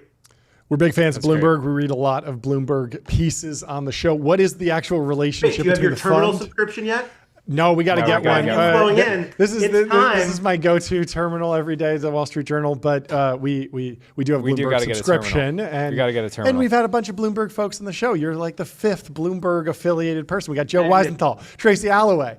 We got Shirin Ghaffari coming on the show. Bigger brains than me, one and all. But what is the relationship between the fund and Bloomberg as a whole? Obviously, Bloomberg does a ton of different stuff. What does that look like, and how has it evolved? The company is the LP in our fund. Period of end of story, full stop. We are not a strategic investor. So unlike a bunch of other corporate backed funds, we're not trying to find some startup that's going to be a Bloomberg partner. Bloomberg wanted to understand what was happening in the world of startups. The argument was best way to do that is give startups what they need, which is just money. Yeah, that makes a lot of sense. Cool. Talk to me about deployment of the fund. Is $75 million? That's a lot of smaller checks. Are you holding back some for pro rata and scale up? Like, you know the line about like, tell me the fund size, I'll tell you the strategy. Part of the reason why we've kept our fund size where it is we want to be as early as possible. And so I can't remember the exact number, but it's something like most funds, their first check ends up being something like 75 basis points of fund size on average, and we end up a little bit around there, slightly bigger. We do, we reserve for follow-ons, but then we also have an opportunity fund because what we realized is we wrote some big checks from our core fund into some of our winners. We wrote a big check into Replit at one point, company out Newfront. And it's like, well, if we're going to do that, we might as well have the capital to do that reliably. So we've got an opportunity fund. Yeah. At the early stage, are you trying to pick a winner and then not invest in competitive companies? Like, how do you think about that? So very old school on all this stuff. My view on competition is competition is in the eye of the founder. Like I have a attitude on this, which is if I back you, I want you knowing I have your back, not that I'm thinking about which of your competitors to introduce to somebody. And so any founder we invest in, if they tell us that a company is competitive, we won't invest in that company. Shit still happens. Like, of course, companies pivot into being competitive and we've got to work it out. But that's the principle. But that's not on you. Driving the news cycle this week, you got WWDC, Apple kind of pulling back from It drove the news cycle kind of by necessity. But I kind of feel like if you had said, but nothing happened, would we have all just nodded along politely? Well, our intern Tyler spent hours today installing setting it up. So he assembled the first American-made iPhone yesterday. Today he installed arguably a harder challenge installing a beta. iOS 26. But I mean, there is a bit of a narrative for startups there in the sense that if Apple is truly pulling back and not going to steamroll the startup developer community in terms of AI-based apps, that could be a potential boom for, we could see another rise of a mobile-esque era where AI companies are building on iOS in a little bit more friendly territory than it's been in the past. Obviously, there's the Fortnite decision and discussion around the App Store. What are you seeing that's interesting? Or just what else is driving the news cycle for you? Well, no, so I do think, look, Apple has to be an attacker on AI. You've pointed out the way that the privacy first philosophy makes it a lot harder for them to do AI, and AI developers who go there talk about running into that internally. All the big tech companies want to be the platform on which everybody else sharecrops. Yep. And at the moment, that's OpenAI and Anthropic. It's like you have all these fast revenue growth businesses. Sharecrops is such a savage but real way to describe so Everyone much wants a of 30% cut. It's just 30%. Just give me 30. Just 30. It's not 50. 30. Of course, naturally, but the market didn't exist but for them. Yes. And I think they're going to try to figure out, can they disrupt some other part of the ecosystem? I feel the same way about the Scale AI acquisition, which is Meta has to attack. They need a layer that they can control that everybody else depends on. And this looks like their play at it. The other thing that I think is interesting about that I've been thinking about is how many of these big AI companies have effectively been acquired in ways that the government doesn't get to approve. It's the big talent acquisitions. When I saw this, I was like, that looks like an acquisition the FTC doesn't get to approve. Yep. And so I don't know if that's the motivation. Have not spoken to any of the parties. We're not in Scale AI. But my sense is you're basically seeing the Game of Thrones play out, but the government is one of the houses. What's very interesting But about Lena that is Khan that we are... Yeah, Lena Khan's gone, and we're in a different regime, but it's the same thing. Let us do some acquisitions. deals. Let us do deals. some M&A. Just Totally. one $28 billion acquisition. Just let us sneak it in. It's fine. Let's get it by. Let's get it Just by. one. Let's get the M&A window Early open. stage investor. I mean, the other thing I say is, when was the last time you heard a big tech company buy a company for $80 million? It felt like that used to happen all the time. All the time. Yep. And now it's a lot less common for a They variety took of that. reasons. They took but that from us. They took that from us. I think. I feel Yeah. the grief. Yeah, I mean, there used to be a really great outcome for a lot of folks where if you're a founder and you start and you still own 20-30% of a company and you sell it for 80 million, like that's a house in Palo Alto and kids and generational wealth in some ways. And yeah, that has gone by the wayside. I don't exactly know why, because those seem to be easier to get across the finish line from an FTC perspective, but I guess folks just aren't thinking about it. At what point does the FTC just say, like, look, we can see what you're doing. Yeah, I mean, you also just spent $15 billion on this company Yep. and the CEO no longer works there. Works there, yeah. I mean, the flip side. Yeah, I mean, the flip side is like, when was the last time a company was valued at 80 million? Because every company point. seems to go That wasn't straight a from pre-seed company. Pre-seed 5 million for ants. to 500 million in 2 days, and so I don't know where you're getting 80 million. Like that's just hard to find. I do have a question for you. I don't even know if you can speak to this, but there's a lot of companies that are thinking about plugging into the terminal. We see what Perplexity is doing. We see a bunch of AI agents for financial. Well, to be clear, Perplexity is trying to disrupt the terminal. But are you looking at any of that that's space? Would that be too outside of competitive? noise. Is there anything interesting there that you've seen or heard rumblings on the other side of the So I fence? can't speak to what's competitive. Sure. With, they're my LP. So Yeah, of course. I'm not gonna speak for their business strategy. What I will say is, when you run a firm that's got a name of another company on it, my guess is the Google Ventures GV guys have this too. Yep. Every pitch that's like, we're going to be the Bloomberg for X lands on my desk. Yep. And maybe not everyone, but many of them Yeah. do, because they're like, and how amazing would it be to also have Bloomberg as an investor? Yeah. Almost all of them seem to misunderstand to me what the value of the Bloomberg terminal is. Sure. Because it packages data, Yep. community with Yep. a messaging system, outside in perspective news, et cetera. I mean, that's just some of it. So much stuff, And yeah. it's more than just let's display some data. So everybody who's trying to disrupt, I think, is in for a surprise when they realize what an ecosystem it is. Yep. Makes a ton I of think sense. this happens constantly, especially in media. People see a media product, they Yep. like it, they don't understand why it's successful. They try to Totally. reverse engineer it, but if you don't understand the why, you're never going to be. But can I ask you guys, though, for you, sure. you tried before, what's your hypothesis on your why of why this has been so successful for you? The main one is that most people in tech media have done it part-time historically, and we decided to just kind of burn all the ships and make this the full-time thing. We got some great advice from David Senra, the host of the Founders Podcast, another full-time media creator. Yeah. And he basically just said, you guys have something that's working. You should go 10 times harder at this.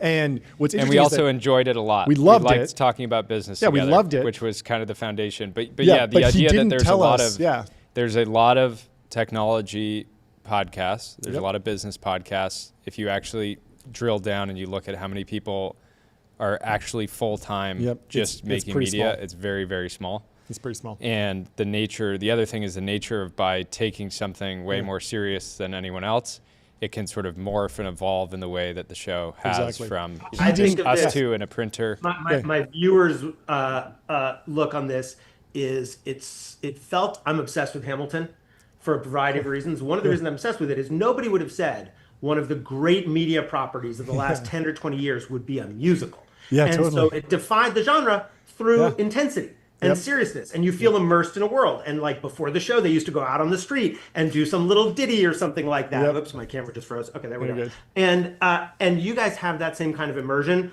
I teach this class at Berkeley on the structure of the media industry. I will be inviting you as guest speakers the next time. Amazing. We'd love Let's that. do it.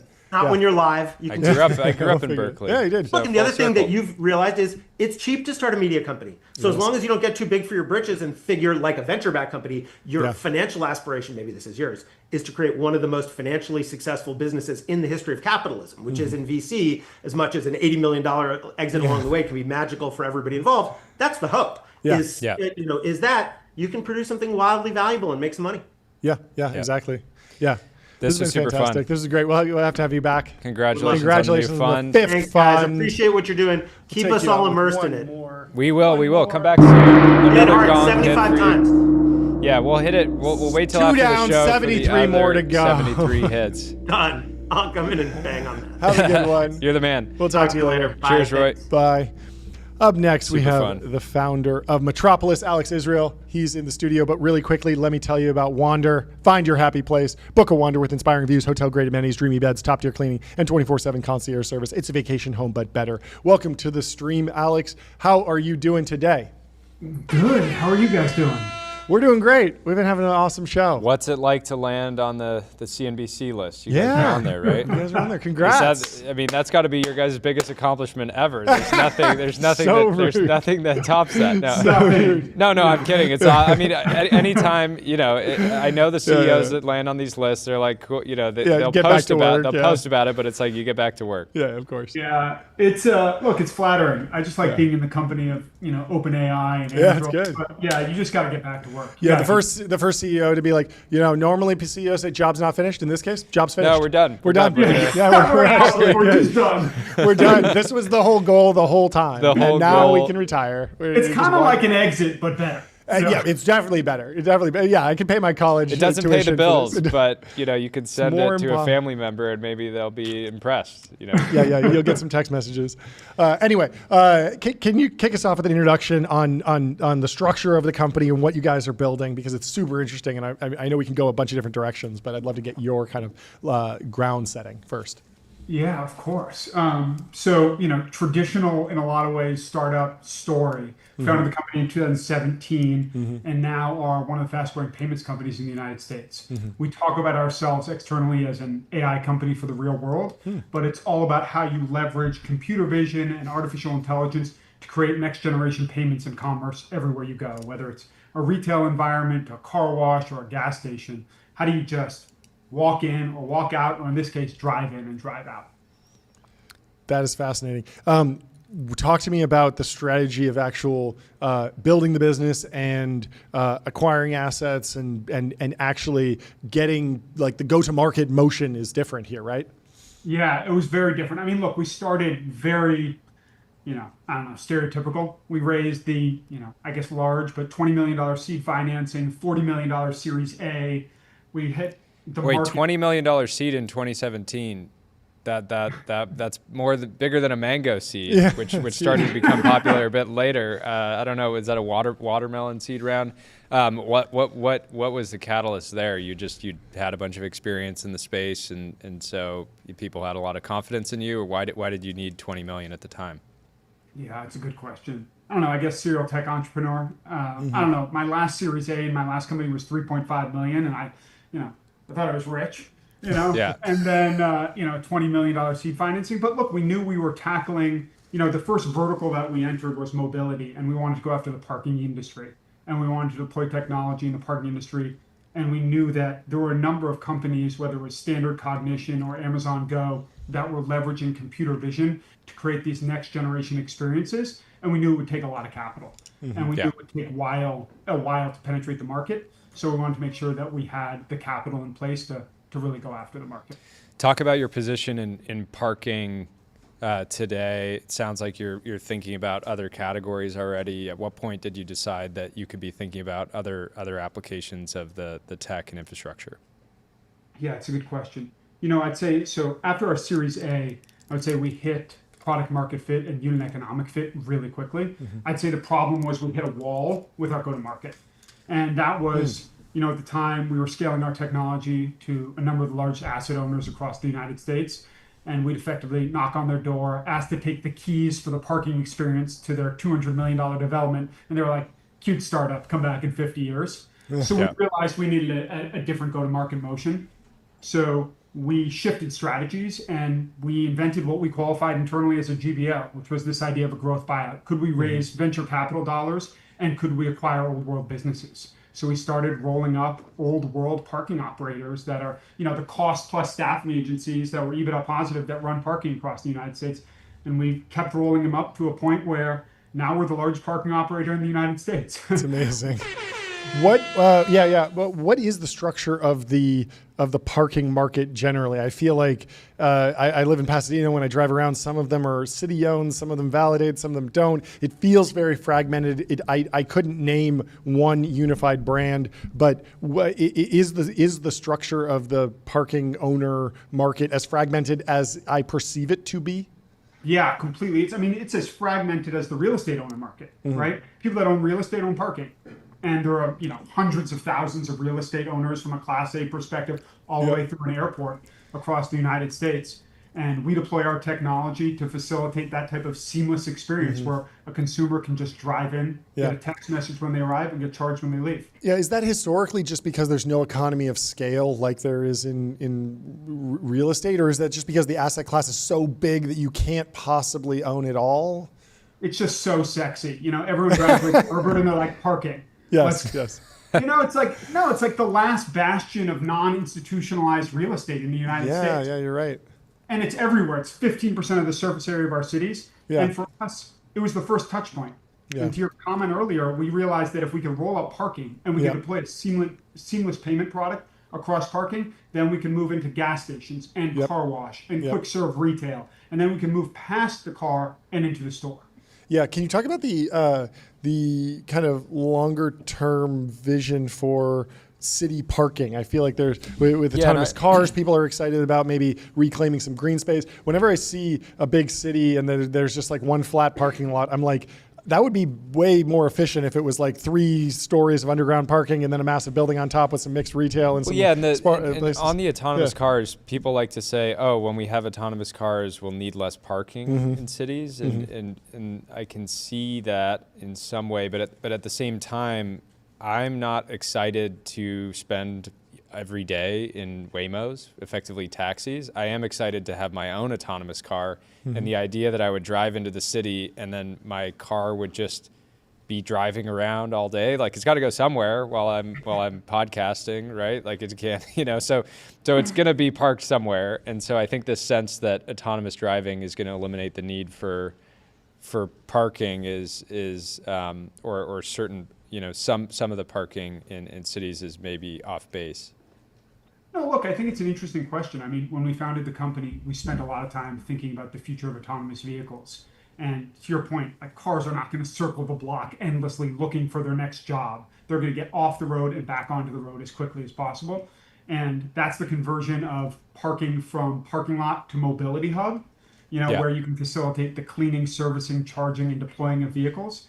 At this point, our underlying technology enables kind of seamless, I would say, integration or connectivity between an autonomous vehicle and old world infrastructure. At this point, we're interacting with millions of Americans every single day that are on our platform or interacting with our locations.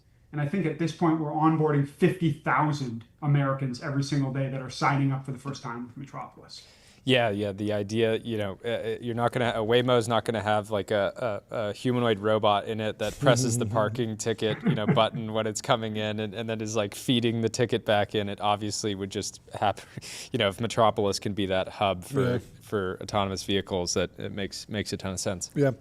Talk to me about the evolution of financing. You're obviously using a lot of venture capital, but I imagine that at a certain point you need to interface with the private equity firms or banks or debt providers. How can you get creative with the different structuring financially on some of these larger deals? And can you give me kind of like a 101 on what it takes to get $1 billion deal done these days? Yeah, I mean, we did, the last deal was a $1.8 billion Series C. Amazing. Huge. Yeah, listen, we took an old world, 100-year-old company that was publicly traded private. Yeah. And yeah, look, if you look at our cap table, it's exactly that. It's venture and private equity in the same rounds. So last round was Eldridge, Vista, 3L, Temasek, Vista, BDT, MSD. And like you normally don't find all of those players in one party round capital. Yep. But yeah, look, I think that you guys talk about this more than I do, but the capital markets operate very clearly in these very set boxes. It's credit, it's private equity, it's growth. And we kind of broke through that with an entirely different strategy, which is how do you take kind of next generation technology and artificial intelligence and start acquiring old world businesses to scale into the market even faster? But in the context, to your question, in the context of our business, it's structured to a great extent like any Series C venture company would be structured. Talk to me about what the communications challenge of taking over a 100-year-old company. It feels like you're fortunate that you don't have the stench of maybe like, oh, we're going to buy and lay everyone off, but it is change management. It is a new structure in the organization. I'm sure there's some communication that you have to do when you buy a company. What has that been like, and what are kind of the best practices? Yeah, it's a great question. I mean, look, I think that we went from a 200-person company organically to a 2,000-person company with our first inorganic acquisition, and then to a 23,000-person company with employees in 400 cities. So yeah, there's massive change management. There's massive internal communication protocols. But I'd say first and foremost, it's like, how do we put our employees and our team first? And you're right, we were lucky because this was not a turnaround. This was not a structure where we're looking for cost synergy. Metropolis and this strategy of taking these old world companies private was all about revenue synergy. It was how can we drive more revenue and more value, not only to real estate owners, but to our employees and our team members. So it's been exciting. And what we found is it's really interesting. You see cultural friction on both sides. You see cultural friction in the engineer that's worked at Amazon for 10 years that now works for Metropolis. And then you see friction on the parking attendant. But you find people that were really excited about building a hyperscaler and really excited about how they can leverage and build on the existing infrastructure of this 100-year-old company. It's great. Well, thank you so much for stopping by. This was great. This is fantastic. Come back on when you're when you have a good reason for us to hit the size gong. Yeah, we'd I'm love sure to. I'm sure you'll have many more in the near future. This is great. Great. Looking forward to it. Thanks for taking the time, guys. Talk to you soon. Cheers. Bye. Next up, we have Andrew Huberman joining the stream. We'll bring him in just a second. We have some breaking news, too. Scott Wu has posted about the new model from OpenAI, O3 price drop makes it 15 times cheaper than GPT-4 32K, the state-of-the-art model from 2 years ago. Meanwhile, the number of use cases is probably up 1 million x. Kudos to the OpenAI team for dropping the price. So congratulations to everyone over there. And welcome to the stream, Andrew. How are you doing? Great to see you. Thanks so much for joining. Yeah, what's new in your world? What's new? Goodness, this week we have a big episode of the Huberman Lab podcast out with the current NIH director, Dr. Jay Bhattacharya, who's a MD and a PhD. He's a unique background because he has a background in medicine, obviously, the MD, but he also has a background in economics. Yeah. And incidentally, did his undergraduate master's, PhD, and medical school training, and then was a professor of medicine at Stanford. Oh, so, at Stanford.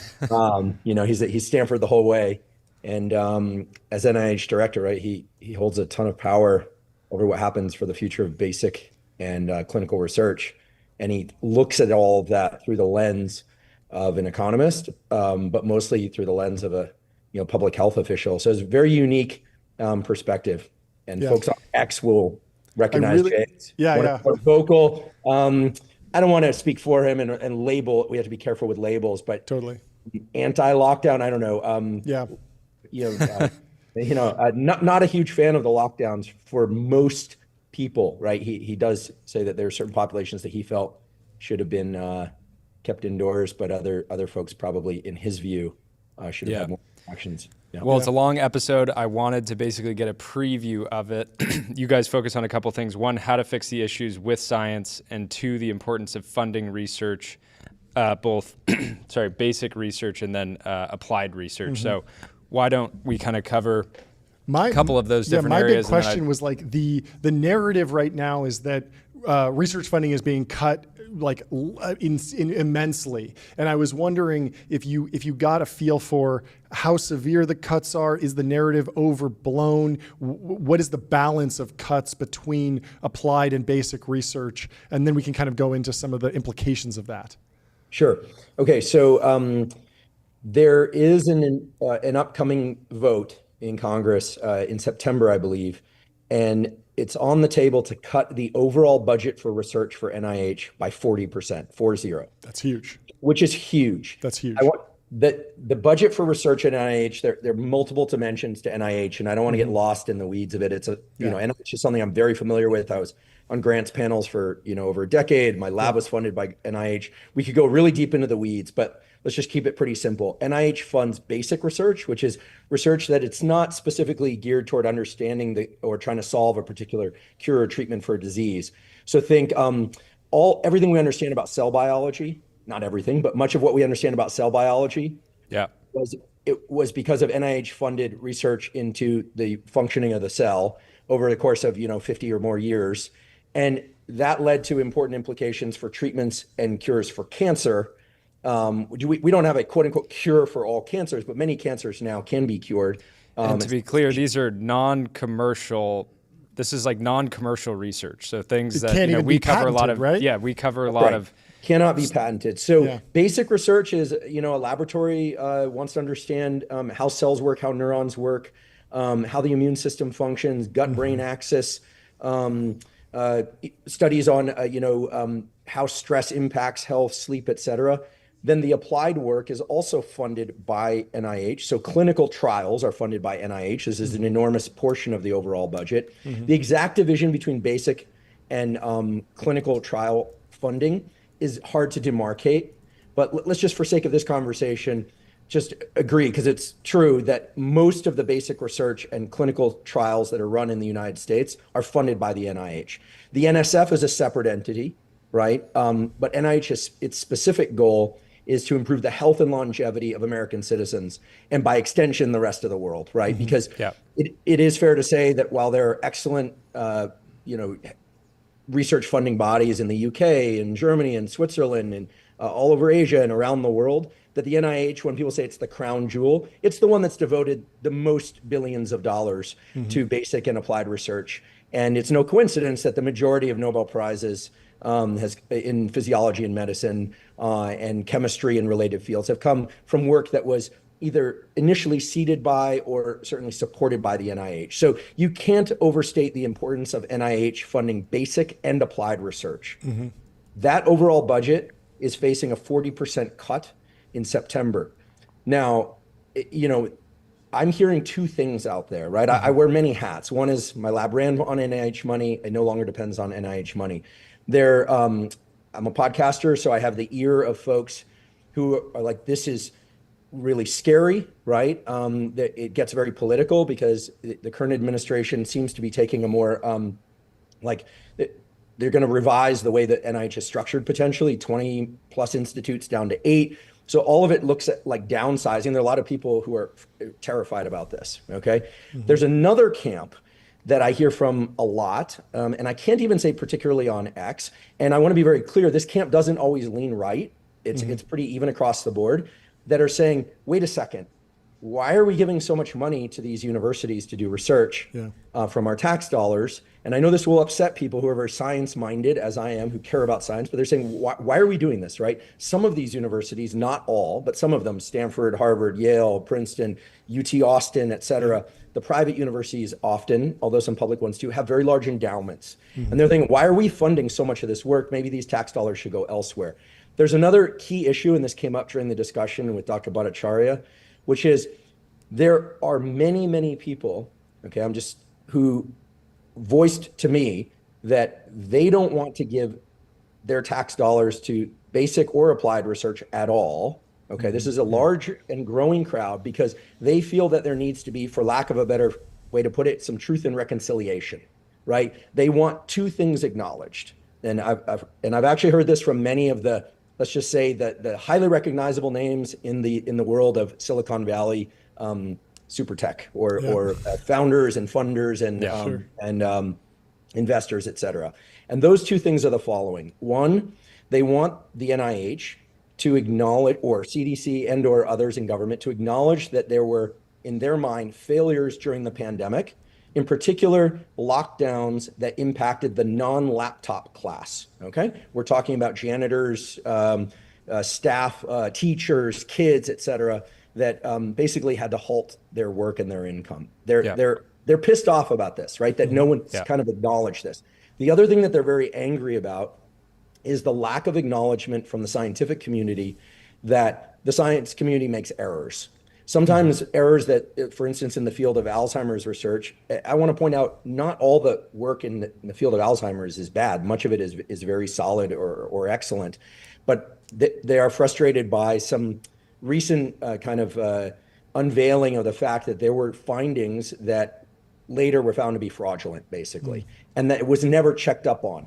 And then that opens up a whole discussion, which I also discussed with Dr. Bhattacharya, about what's being done to solve the so-called replication crisis. So they're upset about the public messaging around health and science, right? They would have preferred, it sounds like, that people in government say, hey, listen, we have a virus that we don't understand, and we have ideas about what might control it, but we don't fully understand this. So it was very iterative, and a lot of people are pissed off, kind of like when you're 15 or 16 and you're being told you can't stay out late, and then your parents are staying up late, or or like we had governors who were saying you had to wear a mask, but then we're taped in fancy restaurants on the northern coast, at restaurants, and like much in the way that a teenager goes, wait a second, like you smoke pot in college and you're telling me not to smoke pot, like there's a logical flaw here, and we at least need to talk about it. So there's this kind of notion that this isn't my stance necessarily. I'd be happy to share my stance, but that the scientific community has kind of cloaked its errors.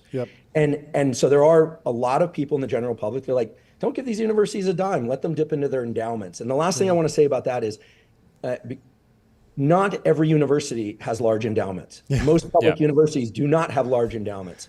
It's also true that universities don't like to spend their endowments. And the typical way that they hide behind that their endowments or endowment spending is to say that money is earmarked for other things, right? So which is not to say that it isn't, but, and then the last thing, and I know I'm going kind of fire hose here, but I want to make sure this comes out, is that the big issue that is really on the table as well is this notion of indirect costs.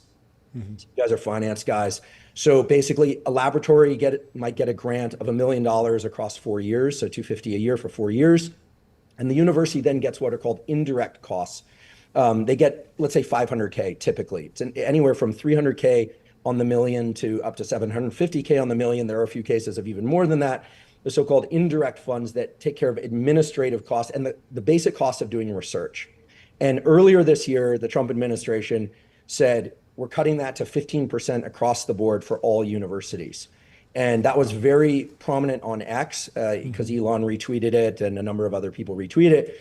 And I would say, while the indirects have been very controversial, I just personally, it's my view, okay, this is my personal view, is that a severe cut to the indirects, while on the face of it might sound good, that's going to disproportionately hurt the public schools without large endowments, okay, because they don't have money to dip into. And something more in the range of 30% seemed reasonable to me based on my understanding of what those funds are used for.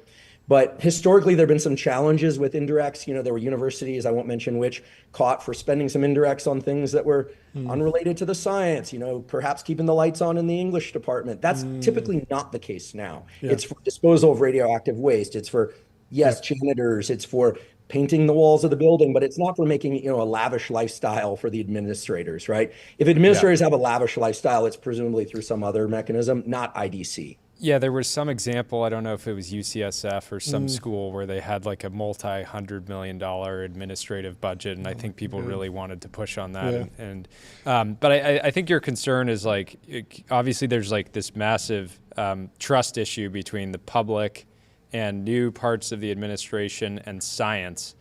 And how do we rebuild that trust without destroying the entire system, right? Is that kind of... You nailed it. And I would like to just highlight in the backdrop of all of this, there is one very major emotional issue that I'm going to catch a lot of heat for this, but I don't really care anymore. And we're on X. So I put out a post recently that said, hey, listen, I'm very concerned about this 40% overall cut as the most severe damage to science. We're not talking about allocation. We're not talking about indirects. We're not talking about what's going to happen with that body of money. We're just accept this 40% cut. I'm very concerned about this. But I don't want to talk about, for instance, the fact that federal funding to Harvard or to Columbia has been frozen. And a lot of people said, well, why not? I have a lot of friends at Harvard Med and at Columbia and elsewhere, and they're like, wait, why won't you talk about that? Well, that's actually a different issue, right? The reason that money has been frozen is that in the eyes of the administration, Harvard and Columbia are violating civil rights laws. Until that's resolved, there's no discussion about NIH to be had. It's not an NIH issue. It funnels through NIH money. Yeah, people are tying the issue even though just because it has some of the same buzzwords. Yeah. That's interesting. I have a question about the 40%. I mean, there is a world where what becomes important is the ranking of what gets cut. And so my question is, like, within the basic research that you're seeing, what should we be fighting for hardest to keep? What basic science or applied science research are you most optimistic about going forward? Because we saw this with GLP-1s. I mean, I'm sure, or CRISPR, this stuff was NIH funded at one point. There was a ton of research, and then we get this big boom, but it's 10 years later. What's on the frontier? What are you most excited about? And what should we be fighting for? Let's keep the funding there no matter what. Yeah, great question. In fact, the most important question. So regardless of whether or not this 40% cut happens, if it's less, if it's kept the same, a couple of things. First of all, despite the fact that NIH funds basic research and that many laboratories, including my own for many years, focused on basic research, like how does the visual system work? We always had an eye, every laboratory has an eye toward, what the translational implications could be. Sure. Okay. So we were actively involved in trying to solve blindness due to glaucoma, even though we were focusing on some basic questions. So I think it's a statistical issue. If you step back and you say, okay, in the field of, let's just say, vision, my former field, what is the leading cause of blindness? Cataract. But you know what? You can fix cataract. You can slide out the lens and you put in a new lens. That's being done now. Great. What's the second leading cause of blindness? More than 70 million people worldwide. Glaucoma. You can test for eye pressures, but once the cells in the eye start deteriorating, people go blind. There's no recovering those cells. So you could say, wow. So let's take the top. Let's take the statistically the top causes of blindness, and let's fund those. Okay, retinitis pigmentosa, et cetera. You could do this for pretty much any field. So in the field of brain health, you'd say, okay, dementia. You'd say major depression. You'd say a stroke. You'd say, I'm going to piss off some people because I'm not going to mention their particular suffering, here. But it's not hard to find Parkinson's, right? MS. I mean, it's not hard to know what the problems are to tackle.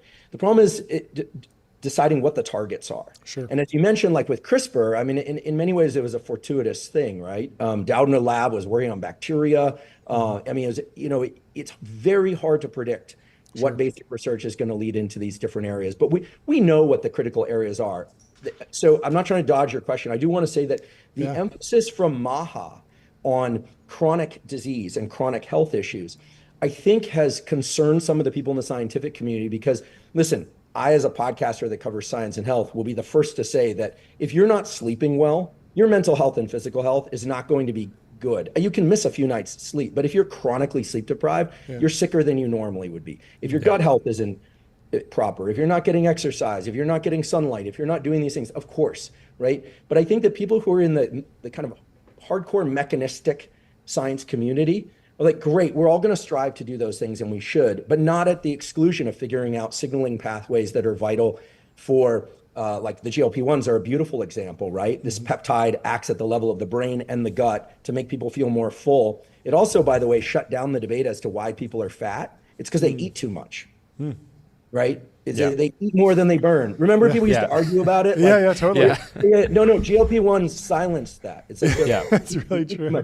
Now, are they eating too much because of a hormone issue related to having too much fat? Maybe there's some depression. Sure. Like, I fully acknowledge, like, I'm not trying to be completely insensitive, but we isolated the problem by understanding that this peptide discovered in the discovery of this is worth spending 2 sentences on. Please. Gila monster, a reptile that doesn't need to eat very often, makes a lot of this peptide that it turns out is manufactured by humans too. And if you increase it 1,000-fold in humans, you're not hungry anymore. And so I think that, the guy studying the Gila monster, I doubt was thinking about curing obesity, but there you go. Now, and of course, there's a debate to every one of these things. No medication should ever replace lifestyle factors, right? Yeah.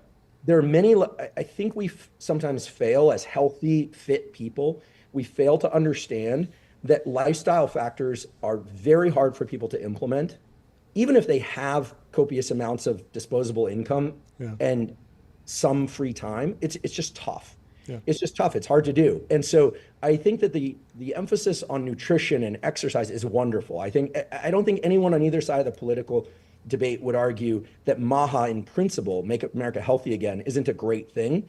I think what they probably would appreciate hearing, now I'm speaking for kind of the more science, mechanistic, biology-minded folks, they'd probably like to hear a little bit more about, hey, there are probably signaling pathways in the brain that are relevant to to depression that maybe a next class of antidepressant drugs would probably be good. I don't think anyone would say there's no need to develop antidepressant drugs. We probably take too many of the ones that don't work and have too many side effects, but as a country, when you say what are the most important things, what we really need is a very rationally grounded planning committee to sit back and say, you know what, we're going to put X number of dollars towards this, X number of dollars towards that, X number of dollars towards this. And this is where I think Dr. Bhattacharya really shined on the podcast. He said, and I would totally agree, and I have already, my phone's been blowing up with some anger from colleagues about this.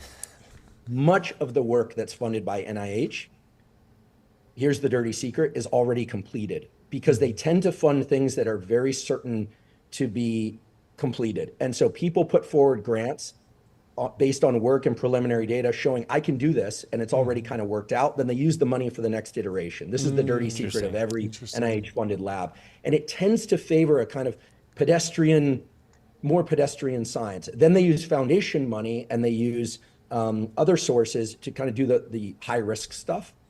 But if you were to look at like one of the more impressive funding bodies in science, like the Howard Hughes Medical Institute, right, gives the equivalent, HHMI folks, as they're called, they always say it's not that much money, but we can do the test. We can take away their money and we can see how well they do or don't do. They don't like doing that. It's like being on academic steroids, right? It's the equivalent of 3 grants per year, basically, NIH grants per year. And more money translates to, when it's excess money, I know that word excess money scares investors, especially if they're taxpayers. But if that money is being used to fund really bold hypotheses, like it's my opinion that every single peptide, not just GLP-1, every single peptide shouldn't be getting tested in the gray market of like gyms and like biohacking. Frankly, that's bullshit. Yeah, and isn't the reason that we don't have good studies on a lot of peptides is it's not profitable to study them because they're effectively naturally occurring and you can't patent it's too late. I correct there? Like BPC 157, right? You hear about that all the time is, will it accelerate healing? The animal studies are solid. There's no human studies. My good friend Peter Attia is like, I'm not going to touch that stuff. There's no clinical data in humans. And the rest of us are like, well, I take it and it works, and there's no reason for a drug company to take it. I'll take it transiently for if like a joint issue. Yeah, but the core There's issue, no way and to I've patent it. There's I've taken it too. Yeah. I've benefited from it. I recommended it to John a couple weeks ago. He had an injury. I just said, hey, I'm not gonna this is not something I'm gonna take, weekly for my entire life, but in certain instances. But break down that specifically that you're saying, because it's effectively science. There's no real ability. Would a drug company have to create some variation of it in order to patent it? Is that? Yeah, in fact, and I'm going to catch heat from everybody, but the pharma companies that make GLP-1s, I mean, most people have realized that GLP-1s are very expensive, and the dosages that they're typically prescribed, people get some discomfort. And so the new thing is people get it compounded at a compounding pharmacy, and they're microdosing GLP-1s. The number of women that I know who are microdosing GLP-1 in service to the spring and summer, outrageous, right? Yeah, and, outrageous. It's outrageous. And the idea is that GLP-1 is a good example. I mean, again, insulin's a peptide, but there are many peptides. Like, for instance, I'm very excited about this peptide pinealin for sleep, right? And it's for some other properties too. But there's no reason why a drug company would go patent pinealin. They're busy patenting drugs like the recent class of drugs, the DORAs. This is an interesting story. Work on a peptide called hypocretin. This peptide is involved in generating wakefulness. It's also in the feeding pathway. And there's a new class of sleep drugs that suppresses the wakefulness pathway as opposed to making you more sleepy, so lower abuse potential. The DORAs have been released, right? They maintain the architecture of sleep pretty well compared to other sleep drugs like Ambien, et cetera. Here's the issue. They're about $325 a month. So for a lot of people, that's prohibitively expensive. And they're patented. Yeah, to put it in context, that's a luxury gym membership. Right. Which is pinealin probably costs you, and I'm not suggesting people take pinealin. I'm not a physician, so talk to your physician, and then ignore him or her if you choose. Don't do that on my suggestion. But it costs you about $15 a month, right? And it's for me personally has allowed me I get 2.5 hours of REM sleep a night in a 6-hour sleep bout. So I've shortened my sleep bout to about 6 hours a night with a lot of deep sleep. And the pinealin, is it completely safe? Reasonably, but we don't know. We don't have clinical trials. Now, I'm willing to run that experiment on me, but are you willing to run that experiment on you is the question. And that's where it gets down to personal freedoms. And that's I don't want to cover too many things here, but I will say that Robert Kennedy has been pretty vocal about, at least before the election, about wanting things like peptides and stem cells and supplements to be more widely available. The truth is they're pretty widely available now. And I will put an asterisk on stem cells. I know a very prominent public-facing physician who was almost paralyzed permanently from a stem cell injection into the disc of his back. I talked to a neurosurgeon friend who ultimately saved his life, by the way. This is a well-known story within the wellness community. And he said, the discs can't accept stem cell injections. But if you go down to Mexico or you go out of country and you say, my back is hurting, they'll inject stem cells into the disc of your back. So is this to say that stem cells are bad? No, they're not ready for clinical use yet. And the United States has been very careful about things like this, because before they were careful, there was a clinic down in Florida that injected some stem cells into the eyes of people with macular degeneration who were worried about going blind. And guess what? They all went blind right away, permanently. So I do want any discussion about peptides and these kind of things. When you get into the realm of stem cells, it starts getting to be a serious matter. So I don't want to give the impression that I'm like, try this, do that, shoulder hurt, put some stem cells in. When you're talking about stem cells, you're talking about cells that can become essentially anything, including tumors. So I'm curious. I mean, you and Rob, I feel like do such a good job of threading the sort of needle around having conversations without giving endorsements for specific things that are untested and really focused on understanding, helping people understand the world, the science themselves, and then take the actions that they themselves, as well as their doctors believe they should take. Do you think that podcasters generally in health don't really understand broadly the responsibility they have? I remember when I was in college, there was a popular tech podcaster at the time that would pretty much widely endorse microdosing, right? And I looked up to this guy, right? Psychedelics, right? Yeah, psychedelics, right? And in hindsight, I look back on that and I'm like, that is so wildly irresponsible to basically recommend, that there's microdosing for some people report tremendous benefits, but to sort of broadly endorse something in hindsight feels insane. And I don't think people fully grasp the responsibility that they have and just how much impact they can have on an individual or how a community thinks about something. Yeah, I mean, Rob and I, we take it super seriously. I mean, I've taken heat for a bunch of things in the larger science community, but probably one of the things I've taken the most heat for is my belief that certain supplements can be helpful, not as a replacement for good behaviors and for prescription drugs. I'm a fan of certain prescription drugs. Listen, I've read an episode on ADHD and talked about the prescription drugs and took a ton of heat from the kind of natural folks. And then I did one on behavioral tools for ADHD and took a lot of heat from the folks who said, hey, listen, my kid got a lot of benefit from taking stimulants for ADHD. So we do weave back and forth and on that kind of knife edge, and it can be tricky. In terms of microdosing, because I saw it come up in the comments before today's discussion, and so it's just kind of flagged in my mind. The data on microdosing psilocybin are basically clear that it's not known to have any major effect on major depression or some of the other things that psilocybin is being tested for clinically, including major depression, PTSD, et cetera. The data from clinical trials out of Robin Carhart-Harris's lab at UCSF and elsewhere on high dose psilocybin, so macro dose, right? 2.5 grams. 4 grams is the quote unquote heroic dose if you're speaking Northern California language. Those dosages done in pretty maybe 2 weeks apart or so, with the support of a clinical staff going into it, through it, out of it, et cetera, have been very successful in those trials for the treatment of depression. Microdosing has shown very little effect.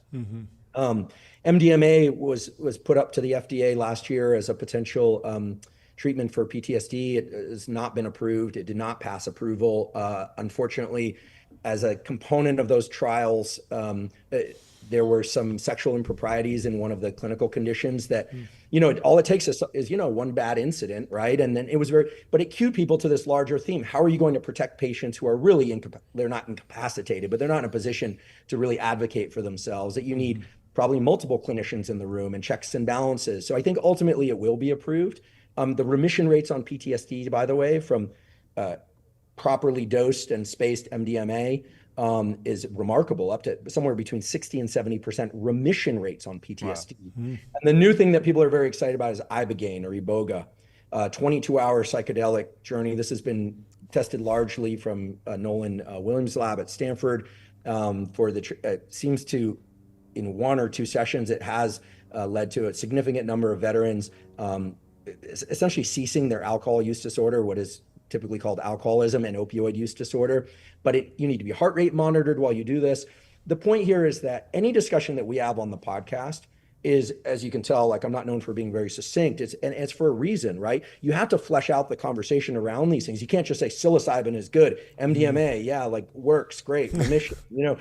People can really get hurt. Yeah. And I think discussions around whether or not you take magnesium threonate or bisglycinate before sleep, like, okay, you can probably speed through those a little more quickly. But when you get down to things about psychoactive drugs, in particular Schedule 1 illegal psychoactive drugs, when you get down to things about hormone therapies, you're just trying to get into the realm of where people can really screw themselves up. That said, there are a number of things that I hope that the NIH and the public health messaging going forward will be more expansive about, which are drugs that are currently prescribed at enormous rates in the United States and elsewhere, for which there are very severe side effects. There's this whole thing about people taking finasteride and dutasteride, men, to keep their hair, and getting permanent sexual dysfunction, right? Permanent sexual dysfunction. Some of them killing themselves as a consequence of this. I mean, these are young guys. It's clear those drugs have very different effects in young people versus old. Some people can use them safely, some people can't. These are FDA-approved drugs, as well as, I think we're finally coming around to the idea that the SSRIs can be very useful for things like OCD, in certain cases for depression, but it's a double-edged blade. A lot of people suffered it as a consequence. So I hope that I hope really strongly for three things. One, as a scientist who essentially has my podcasting job because of the way the NIH supported me coming up through graduate school, postdoc, my lab, I think a 40% cut would be too severe. Regardless of the IDC issue, I think it's just too severe. It's going to kneecap science throughout the world and health, the growth of new discoveries throughout the world. I'd like to keep that funding level. I really would. What happens to IDC, what happens to Harvard and Columbia, separate matter within there. But then I would very much like a very thoughtful committee to go in and look at every single grant by area. Yeah, you have to have a scalpel, not you have to have a scalpel. And you could say, I mean, listen, in the field of neuroscience, am I the most qualified to decide what grant should be funded or not funded? No, but I can tell you that I sat on study section for a long time, and I can tell you there were clusters of grants that didn't solve what good labs call the deletion test. If this laboratory didn't exist, would it change the direction of science? You have to pass the deletion test. Sorry, not solve. You have to pass the deletion test. If you didn't exist, would it matter? That's a harsh test. Nobody wants to be subject to that test. But anyone that's getting millions and millions of taxpayer dollars, and by the way, millions of taxpayer dollars often to work on and kill, and we could argue about I think most people are speciesists. They'd rather see a mouse or a rat life or a non-human primate life. But, we're killing animals. We're occupying the lives of graduate students and postdocs with taxpayer dollars. The work needs to be justified by passing the deletion test. And the idea that AI could, do that, maybe. But the idea that a jury of close peers are going to decide the deletion test, and if you pass, that's flawed in my opinion. Because the in culture, we don't have time for this, but the in culture of science is, people aren't like helping each other out just to help each other out. But when you're very close to something, it's very hard to make a really clear decision about it.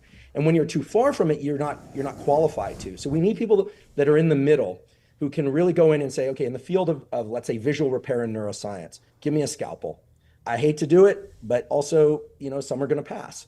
And then I do think that instead of cutting people's funding entirely, there should be initiatives saying, hey, listen, if you want to run a laboratory, would you be interested in working on these important projects that maybe the Americans paying for this research ought to be able to upvote? Why not? I mean, it's 2025, and the NIH has done beautiful work over the last funded beautiful work over the last 100 years, but I think an update in the way these things are handled is great. As I say that, every single one of my colleagues is probably quaking that they're not going to pass the deletion test, except the ones that know they would absolutely pass the deletion test. And then the question is, who's making the decision? And I'm not saying I should be making that decision, although I have some strong opinions about what's great, what's meh, and what's like lousy. But I do think we need to be more discerning, the same way that a bunch of VCs would sit around and say, like, hey, what are we getting for this investment?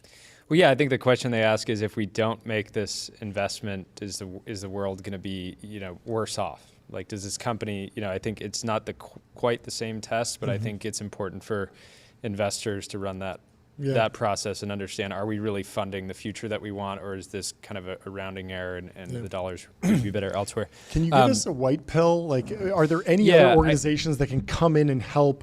I always think of what happened in computer science and artificial intelligence. Google created the transformer architecture, not patentable. It created large language models, and we got ChatGPT, and we got all this great stuff. It would be amazing if we could find a way that the big pharma companies that are big and profitable wind up stepping in and funding some of the gap. Maybe there's nonprofits. Maybe we just, the sheer will of the American people, we wind up voting for more funding. But how do we really make science amazing and ensure really strong progression over the next few decades? Yeah, I mean, that's the key question, right? So, I mean, listen, I was born at Stanford Hospital. Did my training, much of it at Stanford. I'm gonna say I'll probably die at Stanford. Hopefully, I don't in the hospital. I'd like to, die getting morning sunlight or something. But my dad's a physicist turned computer scientist, right? Sure. Worked at Xerox PARC, which was an incubator for ideas, right, for many years. So I grew up in that landscape. Yeah. And he always said, eventually degrees in computer science will be important for starting companies, right? But when I was young, that wasn't the case, right? People dorked around on computers and made video games. And then we saw cell biology migrate into the world of biotech and for the treatment of certain diseases. It has been, I mean, we can't forget that there are certain basic discoveries, going back to our earlier discussion, that have led to tremendous treatments, like the drops to lower eye pressure in glaucoma. If you catch your eye pressure elevation early and you take those drops, you will keep your vision. Wow. Okay. Right. You'll keep your vision. So it's not like we can't cure glaucoma, but you have to, that's based on basic work. So the real key here is to ask, you know, so where has it been done successfully before? It's been done successfully in the world of computer science and AI, right? Growing up, I heard about AI. It was kind of like no one took AI seriously growing up, or brain machine interface was like, it was like just sci-fi. That was so sci-fi. Seriously. Now my good friend from childhood, Eddie Cheng, who's the chair of neurosurgery at UCSF. I mean, he's using BMI, brain machine interface, and AI to get people with locked-in syndrome to speak and Elon's going to get them to move. I fully believe that Neuralink is going to solve paralysis. I really do. I'm not saying that because we're on X. I know the head neurosurgeon there. They're well on their way, right? Yeah. So the question is, when should it move into biotech? And you know, Peter Thiel had the breakthrough labs idea. He was paying people to not go pursue graduate degrees in labs to get the PI, like me, papers and advance their careers, and then maybe go get their own lab, but to take great ideas and go through breakthrough labs. I don't know what happened to breakthrough labs, but I do think that incubators like that, where you have enough money to test, you know, to move fast, right? You know, move fast, break things model, figure out whether or not something is promising, and then advance that. And here's the key. As soon as something looks promising, you want to be able to pour human power onto that. And the problem in academia is every graduate student and postdoc needs a first author paper in order to have the potential to get a job. And so one thing that I've you know, been in Jay Bhattacharya's ear about is, you know, I think the independent investigator model of science in this country, where it's the Huberman lab or it's the whatever lab named after the PI, I think that's a flawed model. This is going to really upset some people. There should be labs named after a particular mission, like curing blindness laboratory or solving Alzheimer's laboratory. And then people can collaborate within that lab without the idea that they're necessarily going to go start their own lab. In Europe, typically there's a lab head, and it's very hierarchical, but people who get PhDs often stay in those labs as permanent careers. They get paid better and better. The NIH has not had a mode to keep paying people as staff scientists. And most people don't want to go off and run their own lab. So I think the ability to iterate more quickly, much like a tech company, funded by NIH would be enormously beneficial. And I could be wrong, but I think it's going to be music to most people who would like to go to graduate school. Because what it means is that you can be on the bench next to someone and they get the thing that's really interesting. And rather than feel like, oh, shit, I got nothing, you can now start working together to accelerate the progress of that work. And so now who can go off and run a lab becomes a separate issue, but it really becomes discovery-based science. And we can't forget that the taxpayers are funding this, right? So this is like, as much as we'd all like the next generation of scientists to all have their own labs, I think what we really want is for the next generation of scientists to have the opportunity to make fundamental discoveries that seed health and cures and treatments for disease, right? Yeah. I mean, ultimately, do we really care about the careers of scientists? No. That we care about treatments and cures for disease. The careerist model. Well, I do think it matters that young people aspire to be scientists. Yes. And that is a concern that I have about the destruction of trust between the public and the science community via COVID. The concern is that you'll have a 10-year period, a decade where young people say, well, I'm not going to go into science because they have some, and I think that's the work that you do with Huberman Lab has potential to heal that divide between the public and the science community, and one of the reasons why I think it's so important. Yeah. I mean, listen, the three most gratifying things I can hear as feedback for the podcast are, I can't believe this is free. That feels good. That people are sleeping better. Like, oh goodness, I made a few morning sunlight and dim the lights and a few things in the evening, and like I'm sleeping better, because I know that catalyzes many, many other positive changes. And then the third one, and the one that's most heartening to me as a scientist, less as a health podcaster, is when people say, like, you really turned me on to like neuroscience, or or I'm going into the field of psychology, I want to be a therapist, but I'm really starting to incorporate some physiological tools with my patients. That to me those are the three most gratifying things. As you can probably tell, I'm very impassioned by this, right? Folks close to me know this is how I talk all the time. No, I haven't had any caffeine in the last 4 or 5 hours. Just kind of. We have. Out of here. Run on. Yeah, I do. I'm That's how so you glad you love this stuff. All right. We love it. We drink it every day. We debated. We didn't have time, but I debated having you join the call, and it was just stacks of cans so that you couldn't even see us. I do 4 of these a morning minimum. So good. But I have a very high caffeine tolerance, and fast metabolizer. Fast metabolizer, and there are many issues I care deeply about, but what you just put your finger on is so key.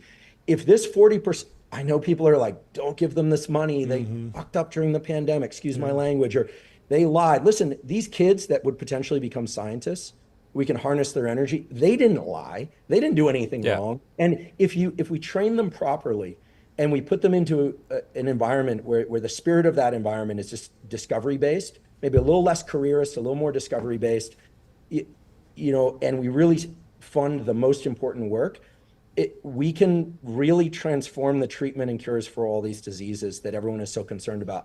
I know that because it's proved to be the case every single time. If you look at AIDS, there are 2 things that led to the treatments, and AIDS isn't fully cured, but it's a very different landscape now than in the 80s. 2 things, right? Money and emotion.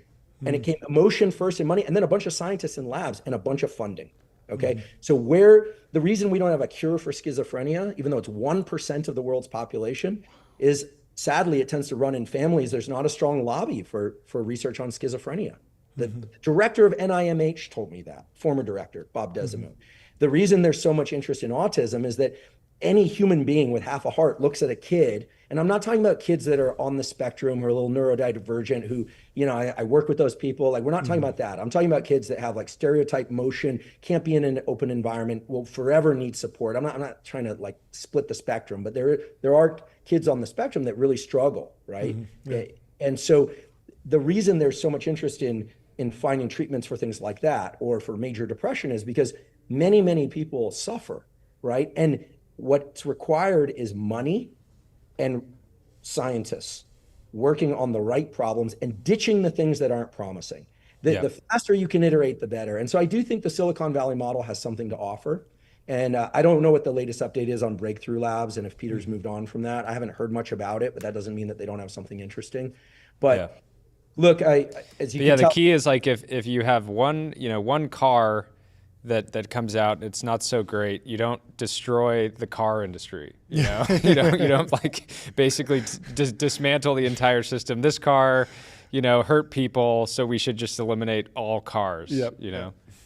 Yeah, look, I think in engineering, we're on X after all. Like an engineering, more of an engineering stance on basic research is helpful.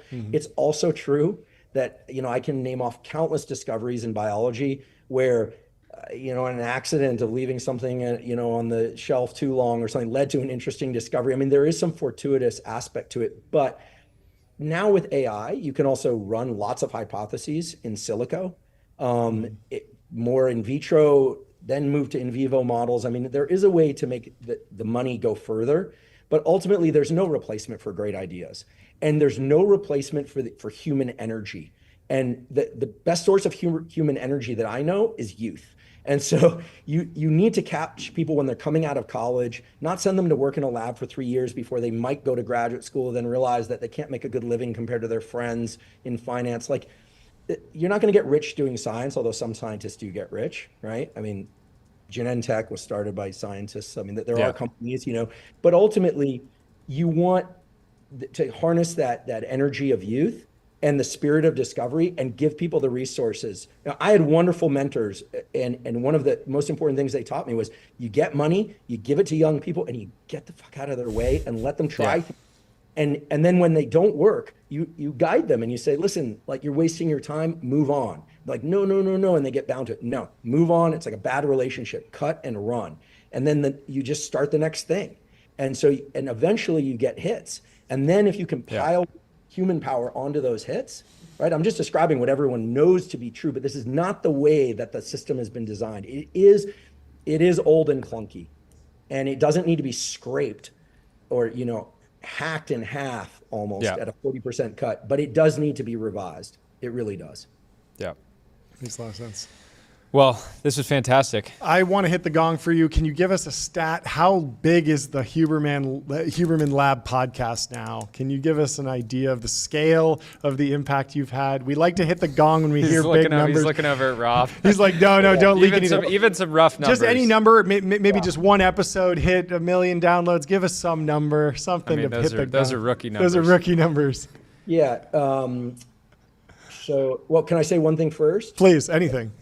Rankings reflect acceleration, not absolute reach. Yes. Yeah. Like Rogan, like when people go like Rogan's not in. Rogan's reach is like beyond. I know the numbers. I'm not going to talk about his numbers, but it's like it's an order of magnitude greater than all the other major news hubs combined. Oh yeah, it's unbelievable. We are very blessed to reach 20 million people. 20 million people. Let's go. Let's hit the gong. Thank you so much for coming on. This was an important conversation. This is fantastic. I'm excited for people to get into the entire episode. Yes. Yeah, it's fantastic. It's over 4 hours long.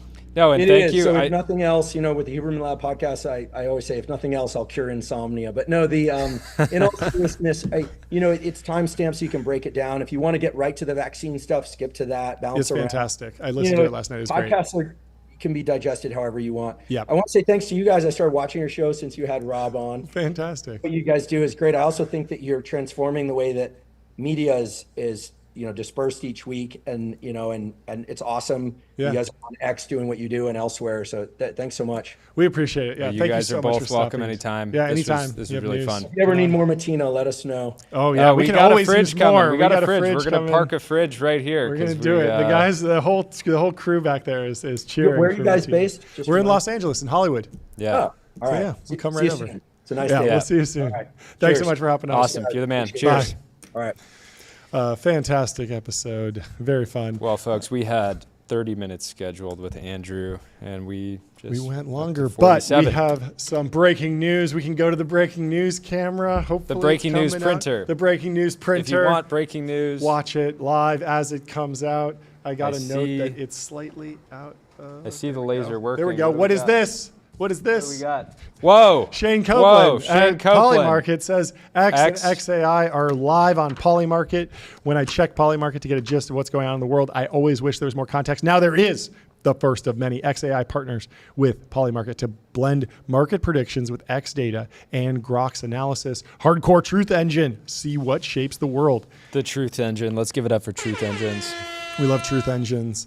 This has been a fantastic show. We will be at YC Demo Day tomorrow. We have a flight to catch. We covered most of the news. You've heard it. We talked about it yesterday. OpenAI hit 10 billion in ARR, almost 2x we hardly since touched the that. end of 2024. Yeah, it's just a casual 10 billion ARR. It happens. Happens all the time. Yep. And I think that's pretty much it for the timeline. I don't know if there's anything else you want to cover. But, maybe we can close it out with this fantastic post from Mert, who's been on the show, from Helios. He says, having $300 million liquid is truly an interesting limbo. Golden handcuffs in a way.